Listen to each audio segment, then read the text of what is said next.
becoming infinitely stronger starting from Marvel. Greetings, fellow multiversal adventurers. It's an honor to have you back in this saga that has us all hooked. Official channel statement: this story is 100% epic fiction, so please don't attempt real magic. The results aren't guaranteed and insurance won't cover it. The rights to this masterpiece belong entirely to its brilliant original author. We are just a barge sharing it with you.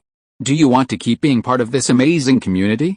Join our ninja army of subscribers on YouTube and give this content a like. And for true fans, our Patreon has exclusive ninjutsu waiting for you. Chapter 226 Online Case Solving. The death penalty begins. Group member, Commoner of Sin City, sent a cross-world request to the chat group, with 01 participants. In the Marvel Universe, looking at the invitation in the chat, Bai Ye hesitated for a moment before sending another message. Deep Blue, at Commoner of Sin City, are you in a hurry right now? Commoner of Sin City, Deep Blue, it's nothing, it's just that if I'm not in a hurry, can I play for another day or two? Deep Blue, I just finished my work and haven't had time to spend with my girlfriends yet.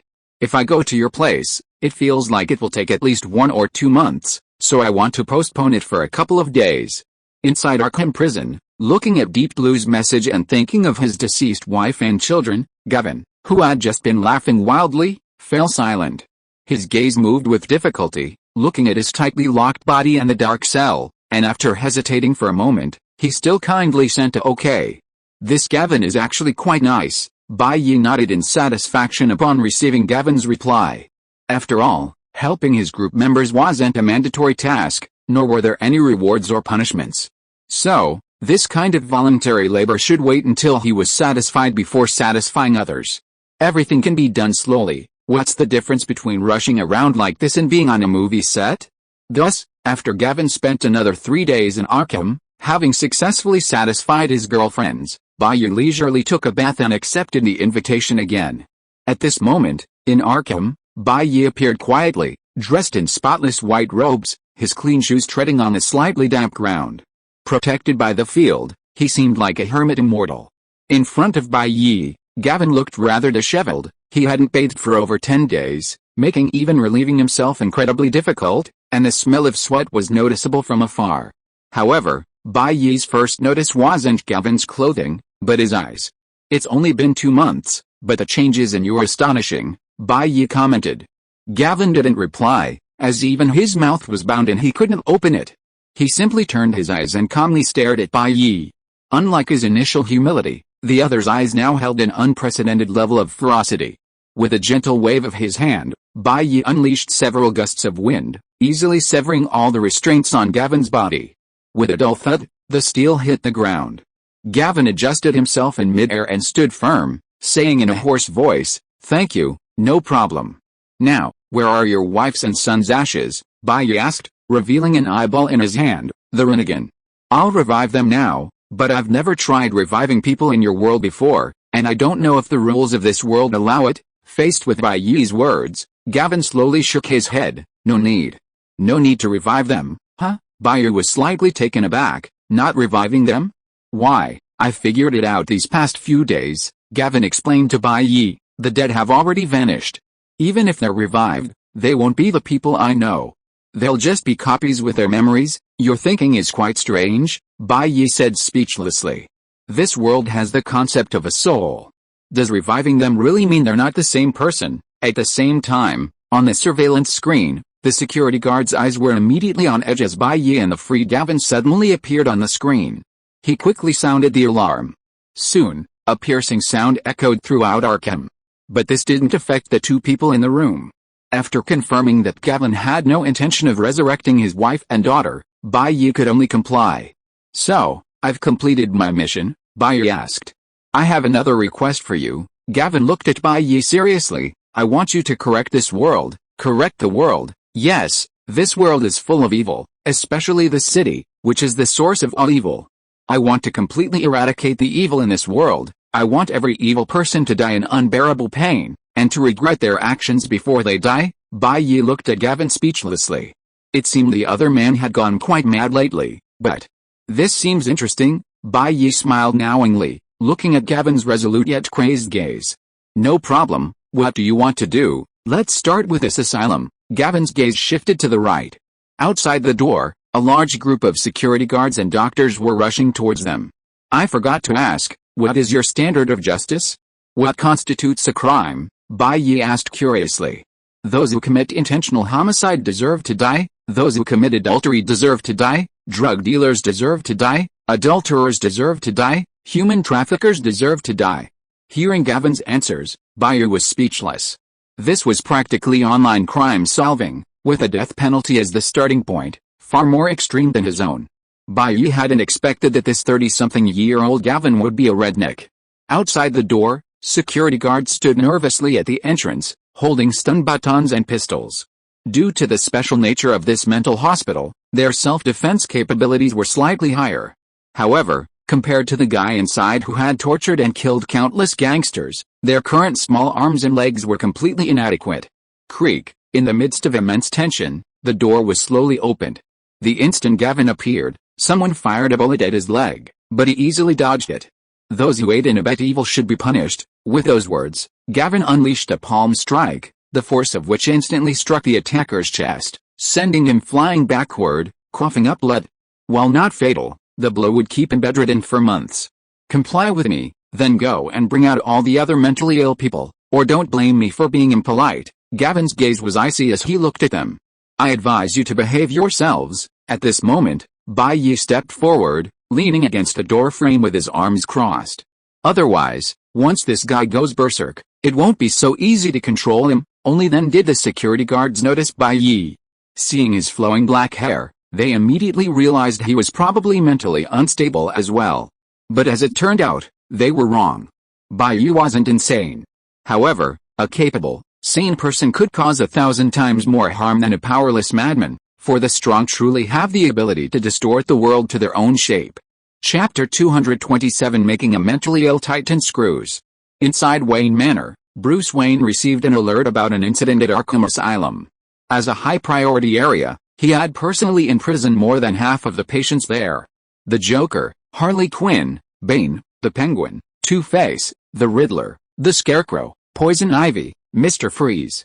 These various Gotham villains, listed like a menu, had all been imprisoned there, so any incident there would be a major event affecting the entire city. Now, as the alarm bells connected to the asylum rang, Bruce opened the monitors and was astonished to see the previously unrestrained patients being dragged down the corridors. Yes, dragged. Each patient had a collar around their neck, connected by rope. It was just ordinary straw rope, yet it seemed stronger than alloy. Even Bane, who could tear steel apart, was now red-faced and unable to break the ordinary straw rope, helplessly being dragged away like a dead dog. At one end of the rope, a handsome young man with cascading long hair was pulling them towards the cafeteria. Bruce didn't recognize the boy from the surveillance footage and had no idea where he'd come from, but he was very familiar with the man beside him. It was Gavin, whom he'd recently arrested and imprisoned. Bruce had always wondered how Gavin, an ordinary middle-aged office worker, had become so wealthy, and where his gold and strange abilities came from. But now, his questions might be answered. Is he someone even more troublesome than Killer? Bruce pondered, feeling a bit uneasy. Killer, as he called him, was Gavin. That title best explained his recent actions. Meanwhile, in Arkham, White Knight hummed a lullaby as he dragged the madmen along like dead dogs. Some criminals tried to get up and attack, but with just a gentle tug, they fell like dominoes. Don't rush, don't be afraid, Bai Ye reassured. Just enjoy the peace for now.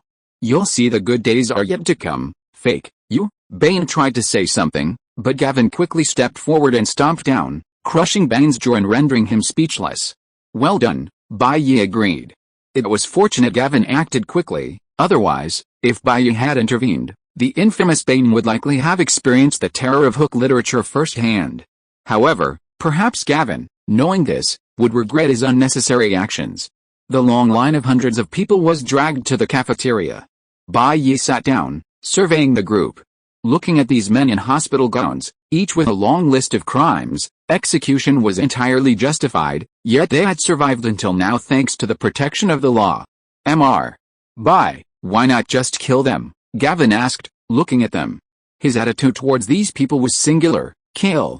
The thought of letting these scum live even a second longer sent a shiver down Gavin's spine. Killing sometimes doesn't solve the problem, Bai Ye said. Understood. These kinds of scum certainly deserve to be tortured severely.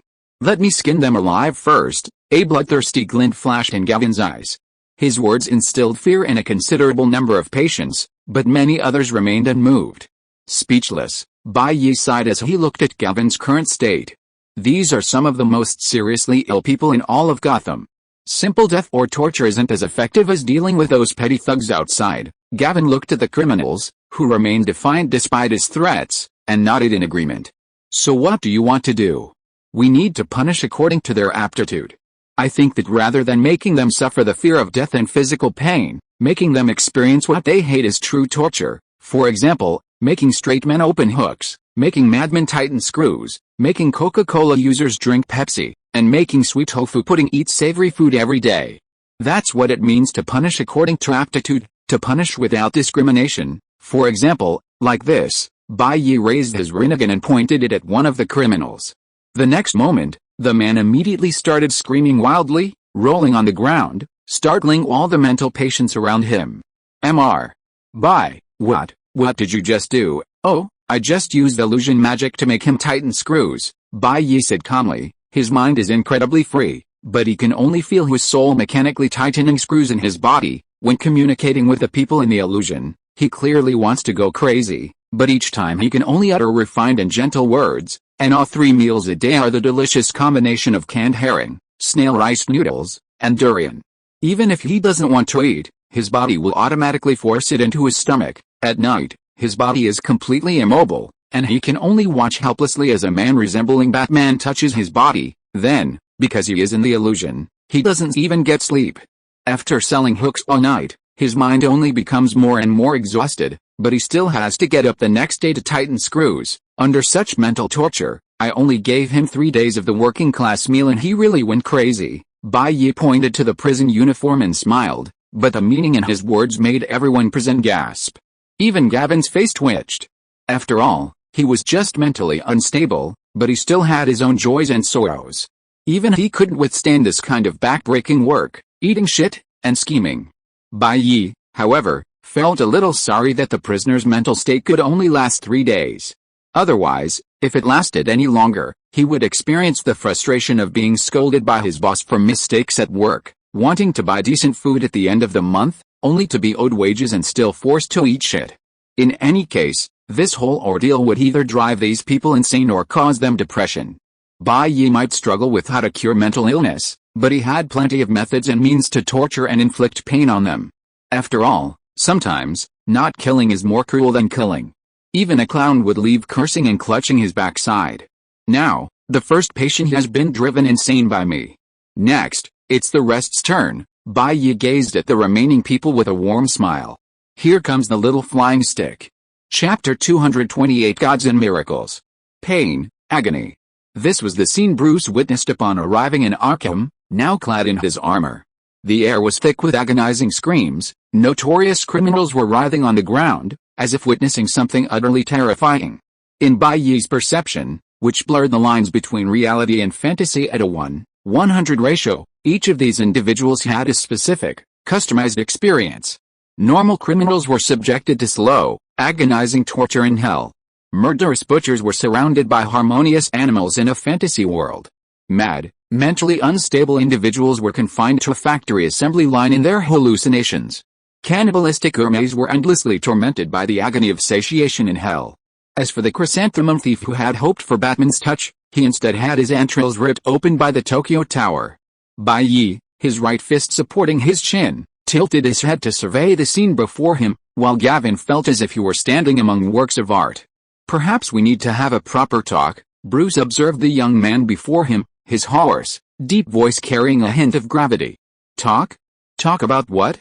According to your no-kill policy, these people aren't dead yet, are they? After Bruce spoke, Bai Ye finally turned his head to look at the guy in front of him who could kill Superman with a mortal body. This was the first time Bai Ye had seen Bruce's appearance. The Batman image he had seen in his hallucinations was just something he had implanted in these guys through his imagination. Look, our Gotham City's no-kill hero has finally arrived, Gavin said loudly with an extremely sarcastic tone, then immediately turned gloomy. What are you doing here? Trying to impose your so-called no-kill policy on us again, Bruce ignored Gavin's words. In some ways, Gavin was probably as insane as the Joker, and simple words wouldn't work. He just hoped to try to communicate with Bai Ye and then calm things down before everything went too far. I understand your meaning very well. Bai Ye gently stood up and looked directly at the madman in front of him, who was also suppressing himself. If you want me to stop, then don't waste your energy. As Bai Ye spoke, he walked over to a mental patient rolling on the ground and stepped on his head. In this world, I've decided to play the role of a god who judges all things. So, if you commit a crime and I catch you, and it's none of my business, Bai Ye said, then you should die. Batman's expression changed slightly, and then a batarang flew from his hand. But with a snap, Bai Ye's head exploded like a watermelon at his feet. Seeing the blood splattering at Bai Ye's feet, Gavin cheered excitedly, finally getting his fill. Are you trying to play the role of a god? Batman wanted to question him, but then he realized that the smoke bomb he had secretly hidden in his hand had disappeared, and his body was tied to a thick stone pillar with straw rope. When Batman thought he was hallucinating, Bai Ye tightened the straw rope and said, to you, I am indeed no different from a god. Anyway, there's nothing I can't do if I want to. Just watch quietly as I cleanse this world into the way I want it to be. The way you want it to be?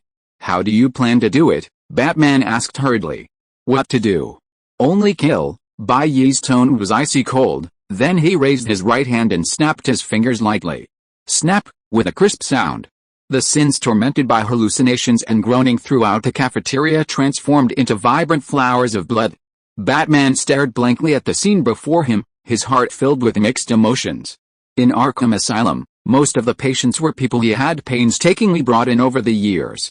Now, all his years of effort suddenly bloomed before his eyes like blood flowers, giving him an incredibly intense feeling. Compared to the evil these people have committed, death is just the cheapest punishment. Bai Ye's clothes remained as white as snow, unstained by blood. Arkham has been thoroughly cleansed. Next up is the entire planet, Bai Ye announced calmly, as if discussing what to eat that day. As the asylum doors opened, Bai Ye and Gavin walked out together. I thought you were going to kill him directly. Gavin was somewhat puzzled. Since he's going to be the god who judges the world, his judgments should naturally be fair. His current actions haven't reached the point where I need to take action, Bai Ye said. Although Bai Ye didn't approve of Batman's actions, the guy was indeed a vigilante, just a bit inconsistent in his behavior and character. According to Batman's established persona, he was practically an omnipotent god of civil war, with his own methods for dealing with everyone, seemingly able to defeat any enemy, no matter how powerful. But judging from his performance in the comics over the years, most of his so-called plans relied on his opponent's stupidity to be achieved. And this powerful and invincible Batman hadn't been able to change Gotham City's security situation for so many years, a serious breach of his established norms. So what do we do next? Gavin asked, very curious about Bai Ye's next plan. What do you think a god should do first to make the world aware of them? Bai Ye asked with a smile. Gavin thought for a moment and said, show miracles. Show miracles? That's a good suggestion. Use your power to make these people understand the gap between us. Bai Ye nodded in agreement. Gavin smirked, speechless. So Bai Ye hadn't planned anything, he was just making suggestions. So what are we going to do next to demonstrate miracles to these people? Gavin asked. Do what? Bai Ye tilted his head. Isn't that what I'm already doing? What do you mean? Gavin was slightly taken aback, but then felt the ground beneath his feet tremble violently. Not only him, but the entire city of Gotham was shaking violently. Then Gavin watched as the light clouds in the sky began to descend. No, it wasn't the clouds descending, he was being lifted into the sky. Although I can't move the earth right now, lifting Gotham and nearby New Jersey shouldn't be a problem, Bai Ye explained beside Gavin.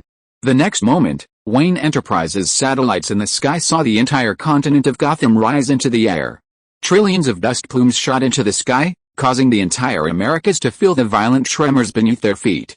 Chapter 229 Spreading the Light. 10,000 meters above the sky, a continent floats steadily in the air like a rootless duckweed. New Jersey, covering 22,608 square kilometers and home to several cities, rises abruptly from the ground, completely disconnected from the rest of the world. Beneath this continent lies a massive, hollowed-out crater, the same size as New Jersey, nestled in the American continent. Now, anyone looking up can see this dreamlike island, seemingly straight out of a fantasy. What is a miracle? This is a miracle. A continent that even the combined power of all humanity couldn't move has been lifted up so forcefully. Countless people stared at the floating continent, their lips trembling, speechless, thinking they were hallucinating. But the violent trembling in their legs and the gasps of those around them told them that something terrible had happened. Anyone with even a basic understanding of physics knew that if this continent were to collapse, the impact would be devastating. Species extinction would be a mere side effect. So why is this happening? An alien invasion, or perhaps the Earth's magnetic field has changed? Countless people wondered, but the aliens who shared their thoughts were equally bewildered. In space not far from Earth, a luminous object that was about to approach Earth with brute force abruptly stopped upon seeing the visible continent before it. Zod stared at the floating continent on the screen with suspicion, suppressing his urge to conquer it by force. What's going on? Are the people on this planet so technologically advanced? Could this be a deliberate show of force because they sensed our approach? It's best to be cautious. Zod felt a chill. If this was purely a matter of technological capability, then his small fleet couldn't possibly take it down so easily. But then he realized something was wrong, because the world's electronic technology could be easily cracked by spaceships. Could it be that another advanced civilization had its eye on this place? After much consideration, Zod decided to wait and see. The situation was too strange. Meanwhile, the changes on the American continent were driving human society almost mad. Looking at the huge landmass floating in the sky, everyone wanted to understand what was happening. Well, isn't that amazing? Bai Ye used his power field to levitate the continent beneath his feet, a smile playing on his lips. Now it's time to let them know our demands. Rumble. Beneath the vast expanse of land, a giant composed entirely of earth rose from the ground, supporting the two men as they stood atop Gotham City. With this prominent landmark, the human government could easily spot the two men atop this earthen giant. Mortals of this planet, this is the miracle I will show you. From this day forward, I will become a god, bringing you boundless light. Bai Ye spread his arms, addressing countless satellites. As he spoke, the earth behind him constantly shifted shape, forming various languages to convey his message to the world. Batman, who had just broken free of his restraints, stared silently at the constantly changing text on the satellite screen. He realized he had indeed underestimated the young man's power. Remembering the earlier conversation where the young man spoke of becoming a god to punish humanity, now, possessing such power made him practically a god to humanity. Change this world, Batman murmured to himself. From this moment forward, I declare that I will directly replace your planetary authorities in governing you. I will ensure that the world is free from war, evil, hunger, and violence, and that each of you will enter a utopian, harmonious society under my rule. Bai Ye issued his campaign manifesto to the world. Regardless of whether anyone supported him, he was determined to take power. With this manifesto, everyone realized that the continent's floating state was not a natural law, but rather the work of an intelligent life form claiming to be a god. What drove them to despair most was that this powerful being was preparing to rule them. Faced with a monster capable of influencing the continent, those with a will to resist began to pray in their hearts. Bai Ye was a powerful mage with extraordinary abilities, the kind whose physical body was extremely fragile despite his immense power. Perhaps this gave them a chance to fight back. In the White House, the president urgently contacted various countries, but no matter how they discussed the matter, they could not reach an effective conclusion. Beside him, one of the think tank members said, "Mr. President, the current situation is very bad. If the enemy is strong, we can't defeat them no matter what. And if that boy is a deformed mage, defeating him could have even worse consequences. We'd also have to consider the collapse of the great state above us without his power, so, surrendering is the best option. At least humanity won't die," the president asked somewhat absurdly. From a purely rational point of view, that's true, but the final decision rests with you, the expert said. While the humans below were seriously discussing this, a helicopter carrying reporters flew towards them. A news organization eager to get first-hand interview material. "Excuse me, Mr. God, could you answer a few questions?" High in the air, braving the strong winds, the reporter asked as the helicopter approached. "No questions, what do you want to ask?" Bai Ye sat atop the giant stone golem, his expression incredibly relaxed. He was practically on vacation wherever he went, so he wasn't in a hurry. Answering a few questions was insignificant. First, let's talk about your identities and why you want to rule this place. The reporter held up the microphone, broadcasting the scene to the outside world. This hot news immediately attracted countless eyes, and countless people wanted to glean information from it. Our identities? His name is Gavin, a native of Gotham, and I'm here on vacation from another universe. Because of Gavin's request, and my interest, I decided to rule you for a while and spread the gospel to you. Bai Ye answered the reporter's questions truthfully, leaving countless viewers in front of the television with mixed feelings. Vacation? And then casually rule this planet? This statement is too casual. The reporter was speechless at Bai Ye's statement and could only adjust his mindset and continue. So, how do you view the original government? How do I view it? Although I am a god, I can't do everything. The original structure should remain the same. At most, I'll change the laws a bit. If you are listening to this novel on a channel other than Fanfic World, it means it was downloaded and re-uploaded without effort. We warmly invite you to visit our channel, Fanfic World. There you will find the original version of this story and many other novels of various genres. We look forward to seeing you dive into a world of incredible novels. Chapter 230 World Modulation Mode.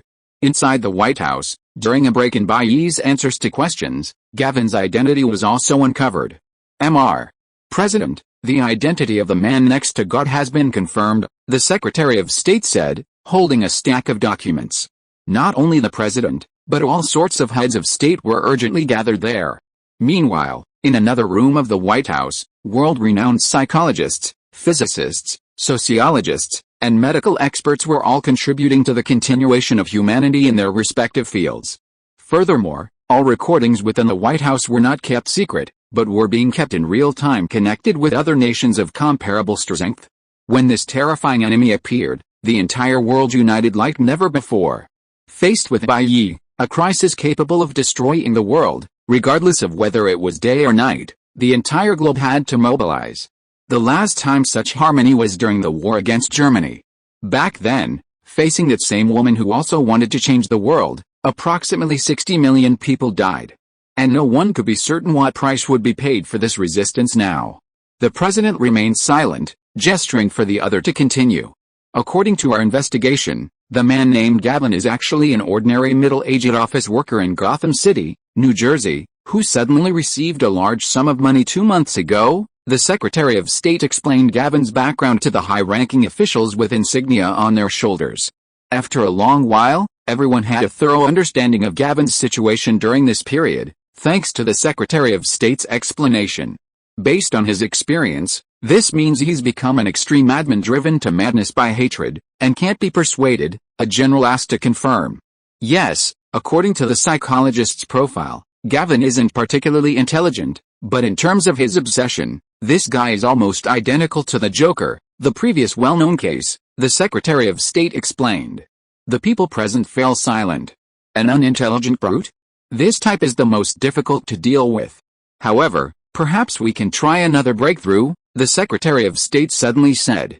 Upon hearing the Secretary of State's words, everyone present immediately perked up and eagerly asked, "What breakthrough?" The Secretary of State didn't speak, but instead held up an electronic screen, playing a video clip, a live broadcast of a female reporter interviewing Bai Ye.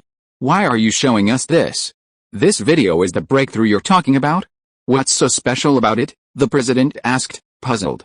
"Yes, after our experts reviewed it frame by frame in slow motion, it's quite clear that this self-proclaimed god, Bai Ye, is not without desires," the Secretary of State revealed a knowing smile. "According to our statistics, during our beautiful reporter's interview, this god spent about 17.6% more time focusing on certain specific areas than the woman, clearly demonstrating an aesthetic sense that aligns with humans. Based on our character profile, he genuinely wanted to bring justice to the world on a whim. So, to put it bluntly, if we fast forward to the honey trap, and please him, perhaps we can get rid of him," the Secretary of State said with a smile.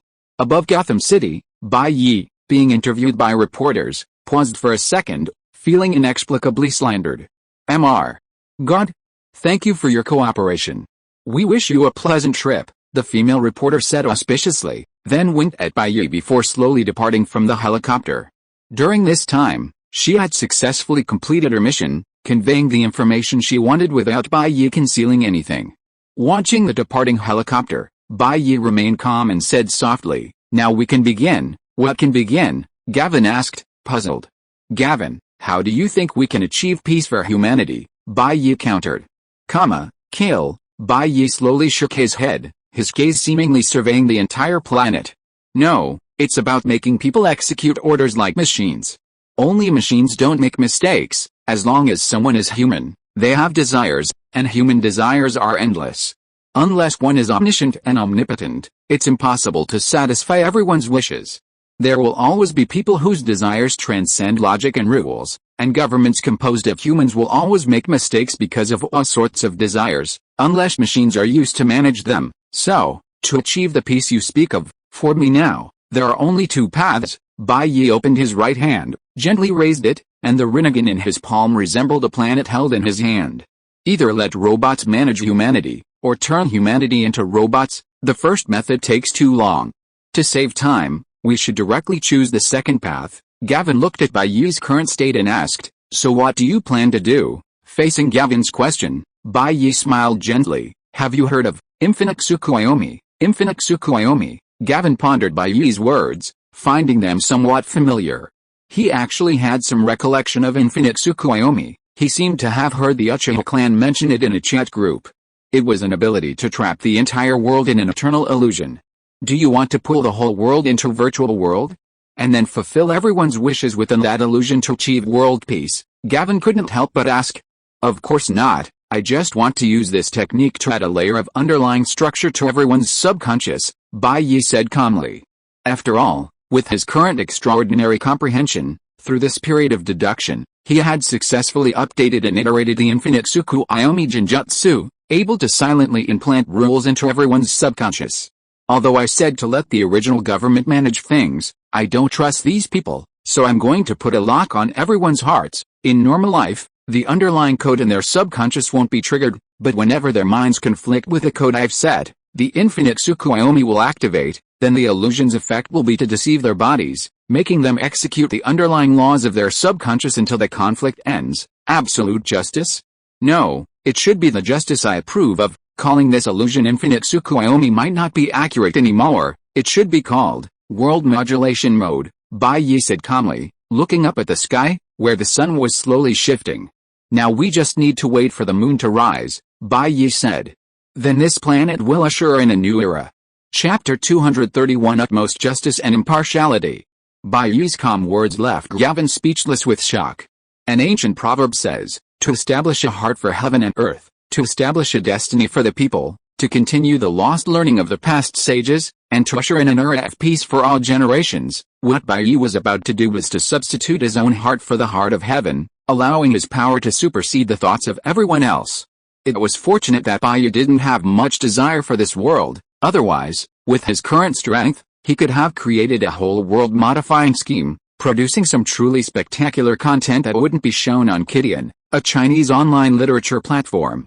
But after a moment of silence, Gavin immediately cheered, because the world Bai Ye created was simply amazing. Power is a double-edged sword. It can destroy a world, or it can reshape it. When an invincible god has no selfish desires and is solely devoted to the public good, the entire world will usher in absolute fairness. Is Bai Ye a selfless god? Of course not. His power might qualify him as a god, but his desires are higher than the sky and deeper than the sea. But fortunately, this world is vast enough. The infinite planes can satisfy all his desires within a limited time. Gods have 1,000 faces, and in each dimension, they can act differently according to their whims. In Marvel, he is the White Emperor who rules the world. In the chat group, he is the ever-helpful Senior White. In the Naruto dimension, he is the Konoha Silver Wolf who ravages the ninja world, feared by all. In the One Punch Man world, he is a renowned hero. Perhaps in some world, he is a ruthless and bloodthirsty demon king. But in this DC dimension, to fulfill the small wish of his group member Gavin, he doesn't mind temporarily playing the role of an absolutely selfless and supreme god. However, perhaps before giving this planet a buff, we need to receive some extraterrestrial visitors first. Bai Ye's gaze was fixed on the distance. A glowing spaceship approached from afar, and in front of Bai Ye, it came to an abrupt stop right in front of him, right before the global live broadcast. What's going on? Does this god have some kind of power under his command? A high-ranking official stared in disbelief at the satellite footage. One white knight was troublesome enough. If the enemy had a civilization behind it that nurtured such a monster, they might as well surrender without even fighting. But their doubts were short-lived. General Zod hijacked global communications, announcing his presence to everyone.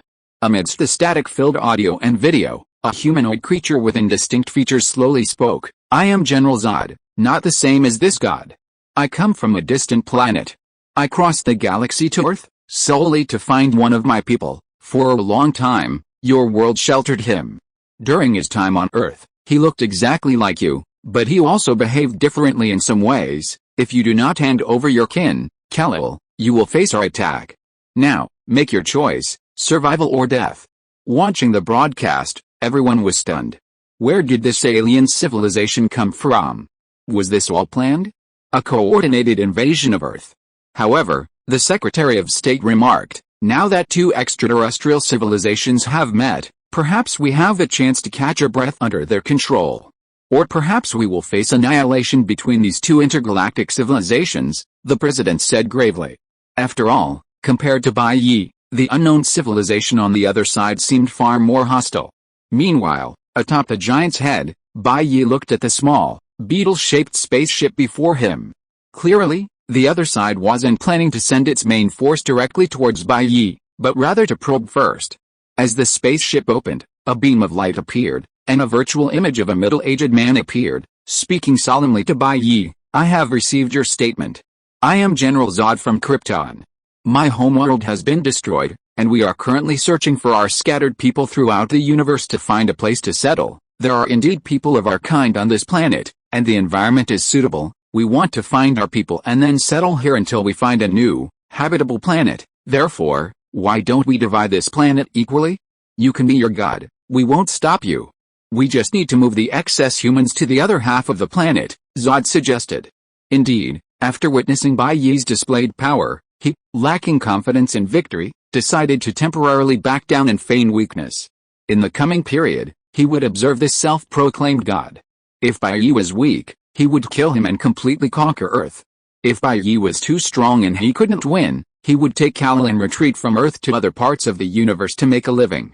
Zod thought he had been humble enough, but Bai Ye's next words enraged him. If you want to settle on Earth, I welcome you, but from now on you will be under my rule. What did you say? You want to rule me, on the mothership? Zod's face darkened completely upon hearing Bai Ye's words. Bai Ye spread his hands, like a god encompassing all things. Of course, in the eyes of a god, all beings are equal. Any intelligent life should accept my rule. From the moment I saw you stop on Earth, you couldn't escape. Even alien creatures must obey my laws, Bai Ye declared. Then it seems you want to start a war with us. Zod's tone turned cold, but the next moment the connection was completely severed. Bai Ye released his hands, and the solid alien spaceship, weighing over 1,000 tons, was crushed into a small, ultra-high-density sphere in his palm. With a flick of his wrist, the massive, 1,000-ton sphere pierced the Earth, plummeting towards its core. You've misunderstood. This isn't war, just a lesson, Bai Ye stated, but only Gavin beside him heard him. As soon as he finished speaking, Bai Ye slammed his right foot onto the continent suspended high in the sky, then instantly released the force supporting it, disappearing from the surface like lightning. Beneath Bai Ye's feet, without the protection of the force field, a terrifying fall occurred in the next instant. Before the terrified eyes of humanity, this enormous, suspended landmass began its freefall, pulled towards the Earth at an alarming speed by gravity. What is this guy trying to do? Doesn't he know how to handle things gently? At this rate, the entire human society will be destroyed. Chapter 232 Infinite Tsukuyomi. Terror, helplessness, and regret gripped every human who witnessed a continent's fall. As Bai Ye's force dissipated, a violent cataclysmic collapse began under the pull of gravity. The continent, with a total mass in the trillions, plummeted at 9.8 meters per second. Those on it could only feel the violent tremors and scream incessantly. They felt as if they were in a runaway elevator, a profound sense of weightlessness washing over them. Next, with a collision of the continent and the Earth, their bodies would be crushed into a bloody pulp by gravity. But in the next moment, the speed of the fall abruptly slowed, as if they had struck an incredibly solid object. However, they were not flattened by the Earth as expected. Instead, their bodies remained intact, as if protected by some inexplicable force.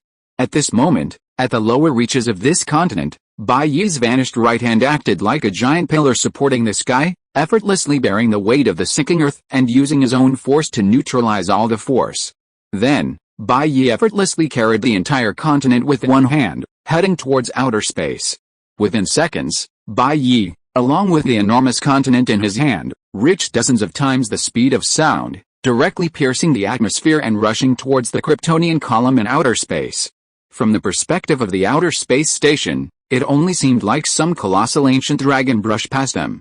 Perhaps the astronauts in outer space never imagined that after working on the space station for so many years, they would one day brush past a continent. It wasn't until the satellite changed direction that humans noticed a figure that was as small as an ant compared to the continent, yet as majestic as a god. This guy actually wants to fight us while carrying an entire continent. Zod looked at the rapidly approaching behemoth, his face ashen. But even he didn't notice the slight tremor in his voice. He too was filled with fear. Bai Ye's ability to lift such a massive object with such ease chilled him to the bone. An incredibly heavy continent could be propelled by the opponent's physical body at dozens of times the speed of sound, demonstrating overwhelming power. You may use any means necessary. Even if I carry the earth on my back and hold up the entire continent in my hands, you cannot harm me in the slightest. In the vacuum of space, Bai Ye spoke calmly, his voice reverberating through the spaceship's energy field, reaching Zod's ship. Those in New Jersey stared at the empty deep space, the entire continent speechless. Attack! Use the fleet's main cannons immediately, Zod commanded. The Kryptonian commander nodded solemnly, understanding the gravity of the situation. The enemy was stronger than ever before. As the order was given, a blinding light suddenly blazed from the teardrop-shaped end of the ship, a terrifying white light containing all-piercing energy. But before that, Bai Ye had already reached the ship, then, grasping the entire continent in his right hand, swung it like a baseball bat. The men and women on the continent screamed again from the intense weightlessness. In a fleeting instant, the continent's speed exceeded hundreds of times the speed of sound, and like an absolutely rigid body, it slammed into the fleet's hard hull with terrifying force. Like a hammer striking tofu. The once impregnable hull of the main ship was instantly shattered by the swinging continent.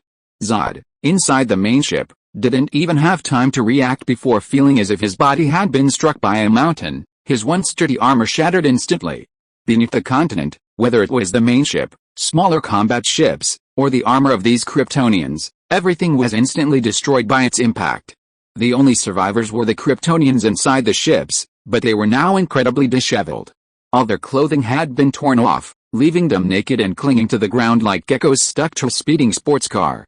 Just as Bai Ye had said, this was merely a small lesson for them, not a matter of life or death. When Zod and the others finally reacted, they instinctively wrapped themselves tightly, a flash of humiliated resentment in their eyes.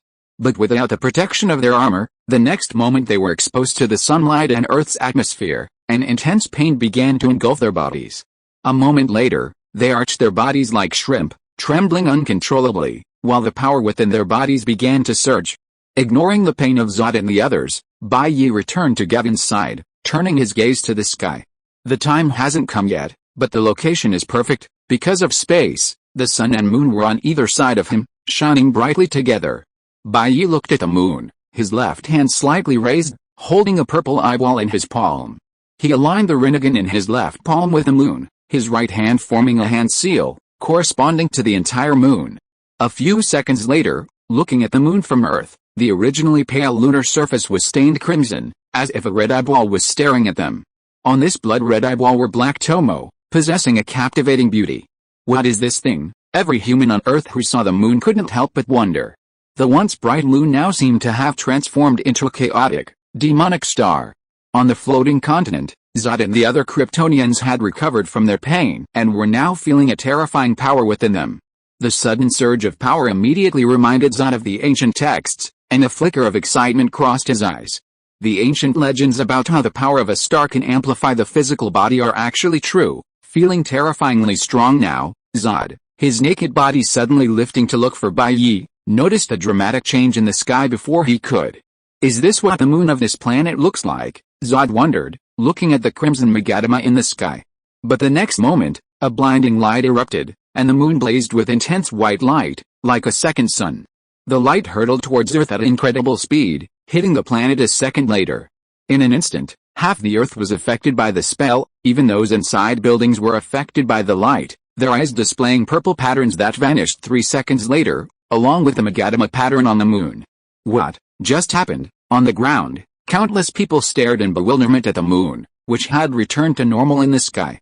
Everyone knew that something terrible had just happened, yet they couldn't perceive it, a feeling that unsettled them. Bai Ye, however, wore a satisfied smile and said, "The objective has been achieved." Chapter 233 Absolute Honesty.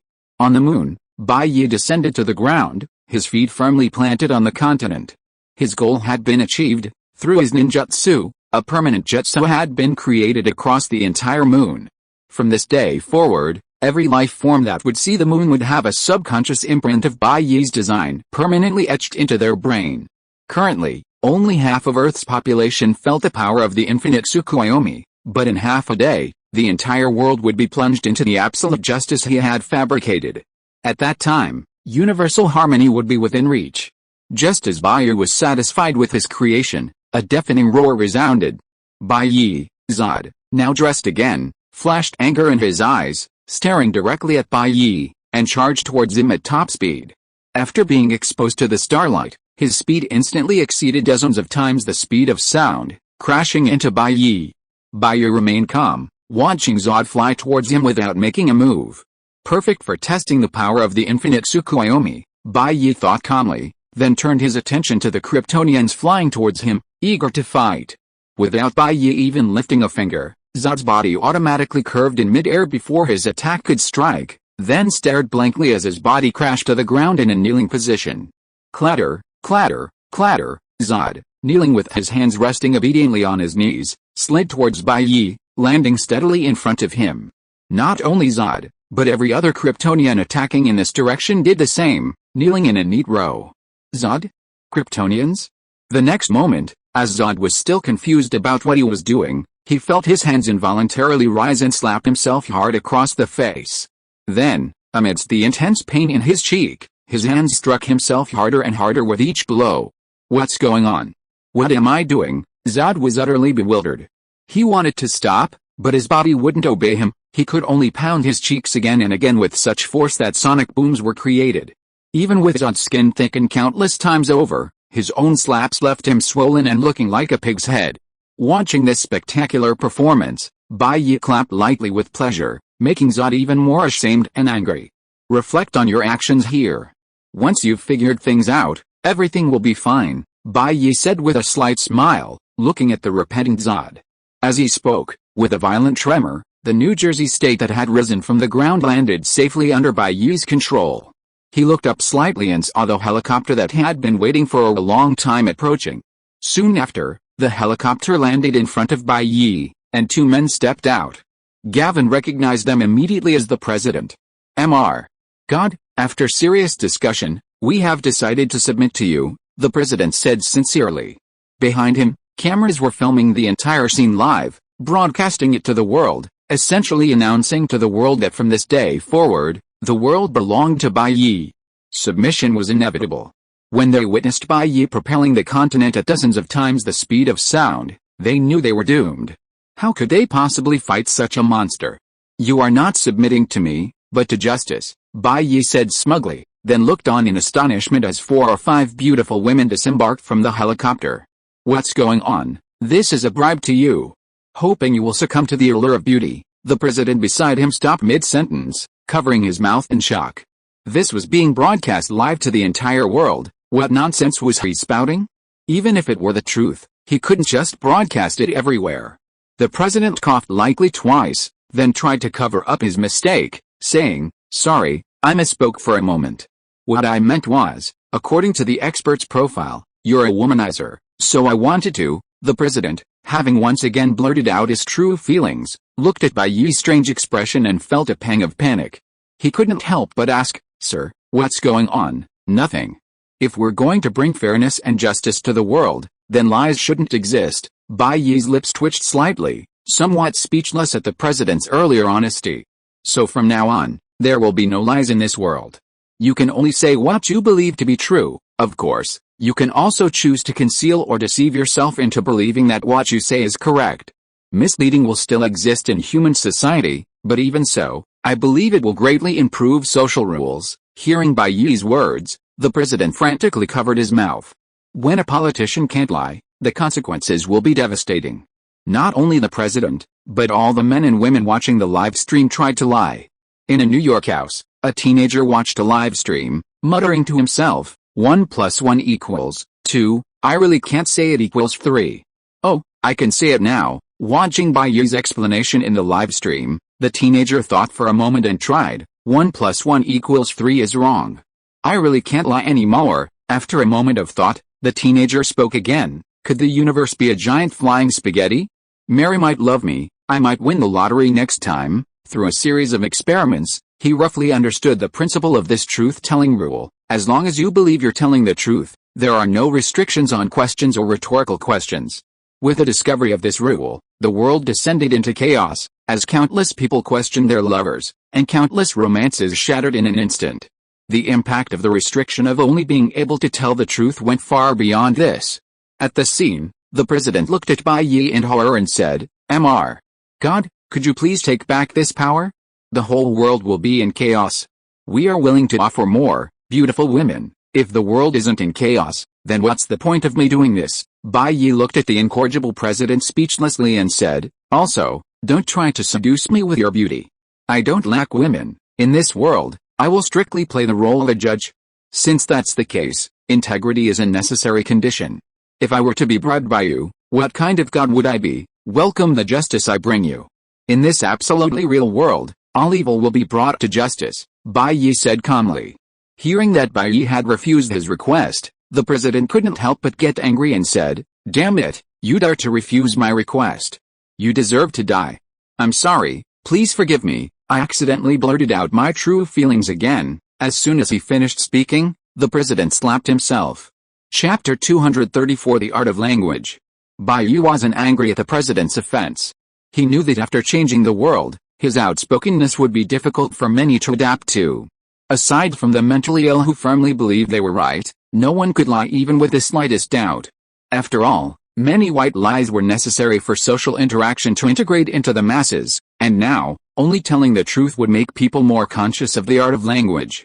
"It's alright, adapt to your new life," Bai Ye said slowly to the president. "The spell I cast on this world isn't just this, please enjoy the next few days, there's more." The president, and countless people watching on television, had incredibly strange expressions. The inability to lie alone had already had a huge impact on the world. If a few more similar things happened, would they even survive? As Bai Ye spoke, changes were already quietly taking place. Countless people were now lining up in front of the police station, their expressions filled with panic. The Los Angeles Police Department chief, seeing the long line outside the station, was taken aback. "What's going on? A mass report? Sir, go outside and find out what's happening." "I don't want to go, that's too much trouble, sir," a junior officer blurted out instinctively. He then coughed awkwardly and hurriedly ran outside. Watching Stur's retreating figure, the chief was speechless, silently reminding himself to be more careful when meeting with superiors in the future. "Chief, these people seem to be turning themselves in," Stur reported nervously a few minutes later. "Turning themselves in? What crimes did they commit?" Stur replied, "Many, and all of them have committed crimes punishable by at least 3 years, such as murder, arson, rape, etc. Each person's crime is different." "What did you say?" The chief's expression turned serious. "Are all these people serious criminals?" As he spoke, the chief instinctively reached for his weapon in his holster, thinking it was some kind of conspiracy. "Chief, that's the truth," Sta said, pointing meaningfully to the live television broadcast nearby. "Maybe it was God's doing, you mean?" The chief seemed to understand. "I asked those people, and they said their feet were running towards the police station uncontrollably, completely out of their control." Sta slowly recounted what he had just heard. After questioning them, these people, unable to lie, had no choice but to tell the whole story. Hearing Sta's words, the chief looked at the television again, then immediately became excited, saying, "Arrest them all quickly. We've got this year's targets." At this moment, similar events were happening all over the world. Countless criminals, under the influence of the infinite Tsukuyomi, had their bodies transcend the limitations of their minds, rushing towards the police stations. Faced with police questioning, they tried to resist countless times. Even with guns at hand, they could only futilely draw them, aim, and then, under the fearful gazes of the police, put them back in their holsters. During the questioning, the police discovered that some of those queuing were former colleagues and superiors. "I need you to promote the law globally and enshrine the death penalty," Bai Ye said slowly to the president. "Now that I've given you my sincerity, wrongful convictions will no longer occur, and naturally, there's no need to worry about misjudgments." The president gave a helpless, bitter smile. Just now, someone in his earpiece told him that a significant portion of the high-ranking officials waiting for news in the White House had inexplicably gone to the police station to turn themselves in. He had thought that Bai Ye's previous statement in the interview that everything would be managed by the original regime wouldn't target him. Unexpectedly, just minutes after the notification, the first blow struck the lifeblood of the power structure, and most of the regime was dismissed. Moreover, things like bribery were no longer possible, because the money couldn't be sent out and received on the other end.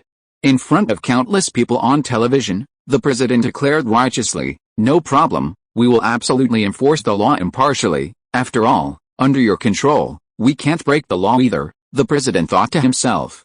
After expressing his stance, the president smiled and said, "Mr. Bai, would you like to rest at the place we've arranged? And what are your plans for dealing with those aliens from before? I've got nothing else to do, so I'll just stay here for a few days and see how things go," Bai Ye said thoughtfully, bowing his head.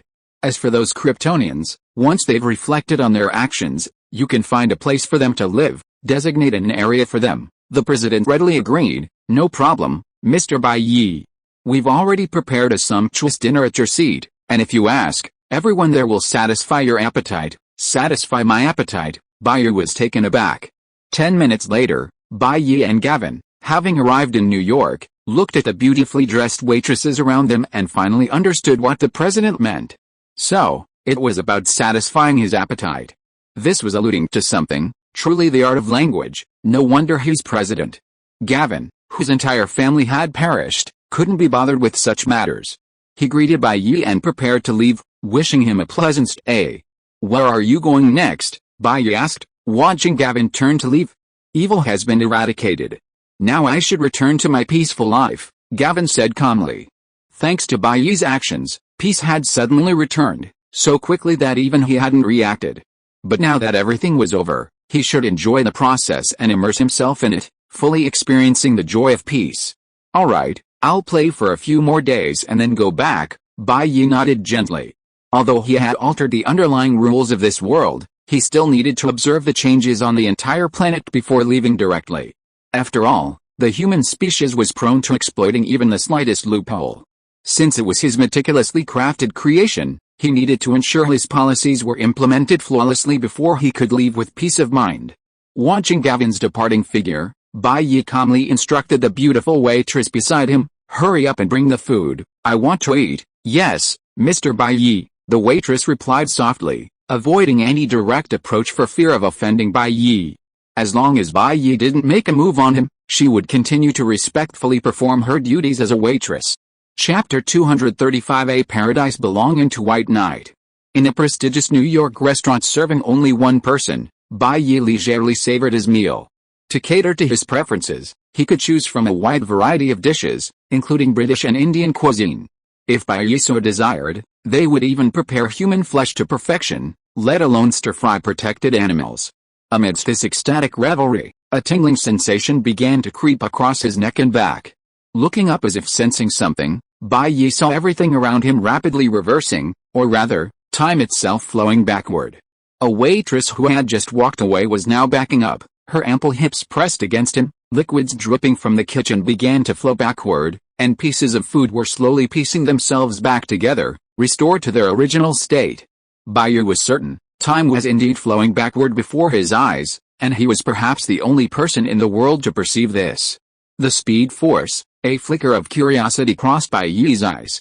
He could see a figure running continuously through an unknown passage, causing the world to change. As for why Bai Ye is unaffected, it's because he's no longer confined to the human form.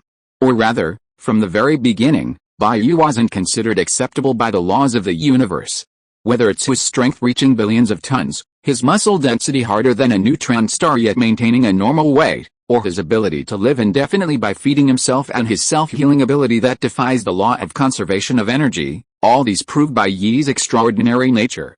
As the Ancient One said, Bai Ye's essence is to grow infinitely stronger. Neither ceiling, timeline erasure, nor conceptual cleansing can stop him from becoming stronger. Furthermore, the attribute panel is rooted in Bai Ye's body, soul, and origin. Only he, Bai Ye, possesses this panel and has received certification. All others, whether from the past, future, or parallel universes, are merely imposters possessing Bai Ye's memories. His uniqueness transcends the concepts of time, space, and all things, pointing directly to the ultimate soul victor, and no one can interrupt his outcome. Therefore, when the timeline shifts, all the imposters of White Knight without a control panel in this universe's past and future inevitably begin to be affected. White Knight, possessing uniqueness, however, can clearly observe all these changes. Found you, White Knight's gaze sweeps across the globe, and soon, in the central city, he sees the only man in the city unaffected by time, running forward. No, it shouldn't be said that he's unaffected by time, rather, the man's actions are influencing time. The running man, dressed in a red uniform with a golden lightning bolt pattern, is moving at thousands of times the speed of sound. It's the Flash, Barry Allen. In terms of speed, although incredibly fast, it's hard to associate him with the culprit behind the reversal of time. But speed isn't the key to time reversal, the speed force is the crucial element. With a speed force, even at trillions of times the speed of light, one can live like a normal person, and at hundreds of times, time travel is possible. I finally managed to transform this world into the way I wanted it. Don't destroy my artwork. Bai Ye's body rose in an instant, his physical form piercing through the atmosphere as he flew towards Central City. During his journey, Bai Ye realized that while this man was also Barry Allen, he wasn't the Flash from this universe. Because during this process, Bai Ye also saw another Flash in Central City who had just gained the speed force. Therefore, for this universe, the running Barry Allen was merely a passerby. But just as exceeding the speed of sound creates a sonic boom, the time explosion generated after the speed force broke through the time barrier caused invisible shockwaves to affect many spacetimes besides the original universe, causing time and space to become chaotic, spreading to the past and future. This also answered a question Bai Ye had. When he arrived in DC, he had paid special attention to the status of the Justice League in these universes. Here, Superman wasn't famous yet, the Flash had just gained his powers, and Wonder Woman and Aquaman were not a concern. At this awkward juncture, the Flash should have had the ability to stop him at all.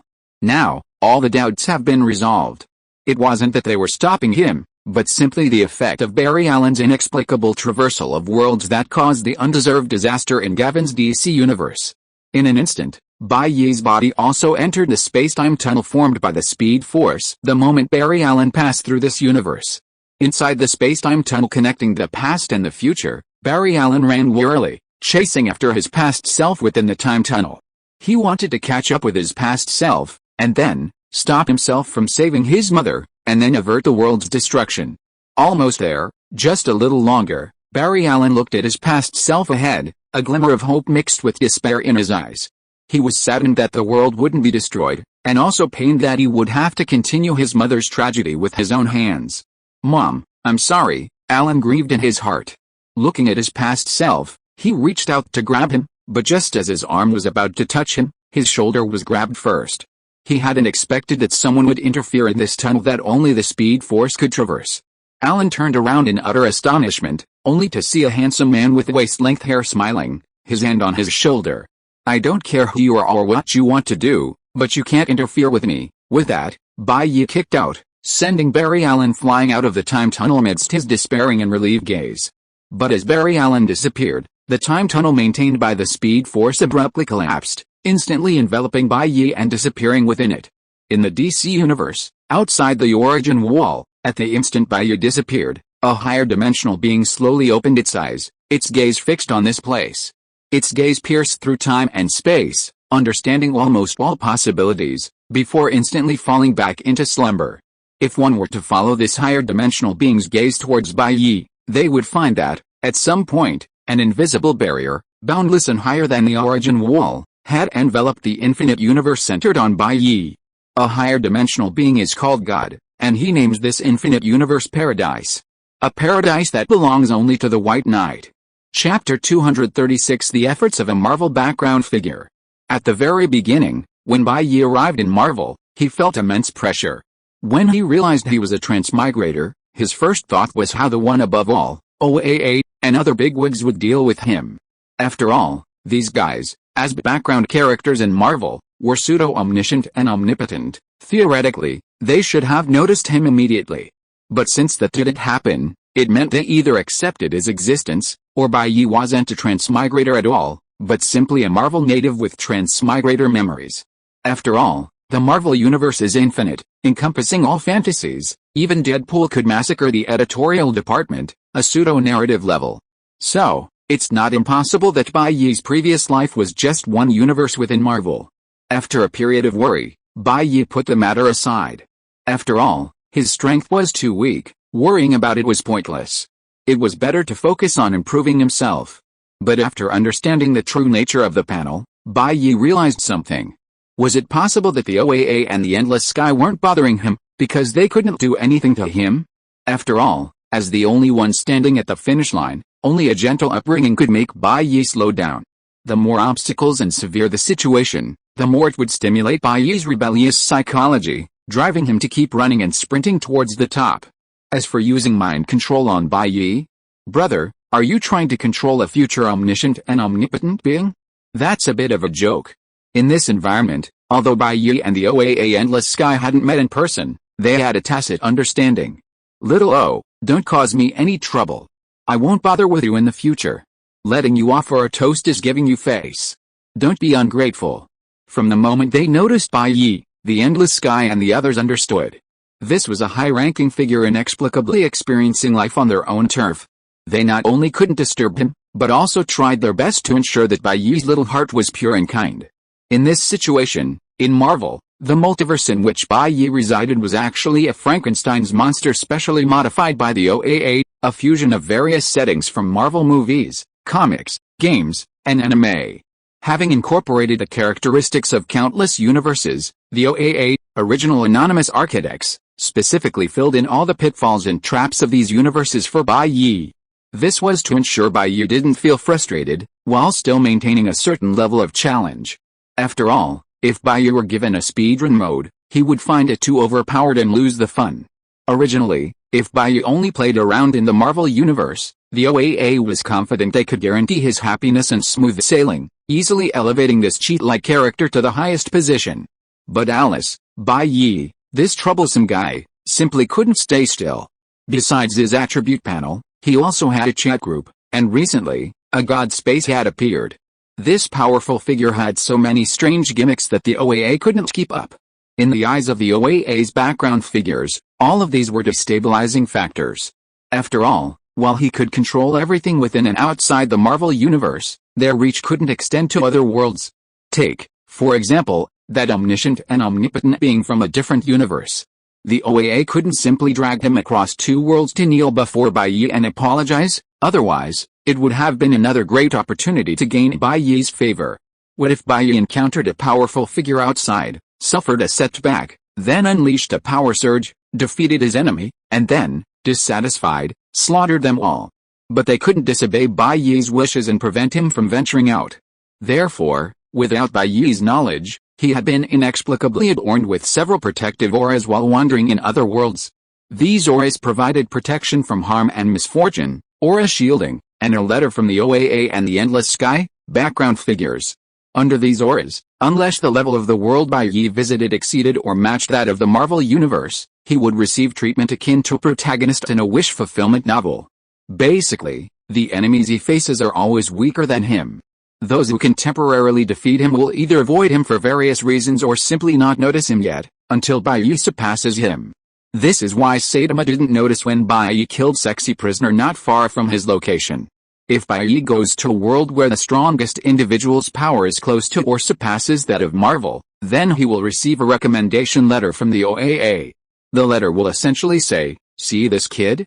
He's a big shot's alt account experiencing real life Don't mess around, cooperate obediently, and I guarantee you a life of wealth and glory.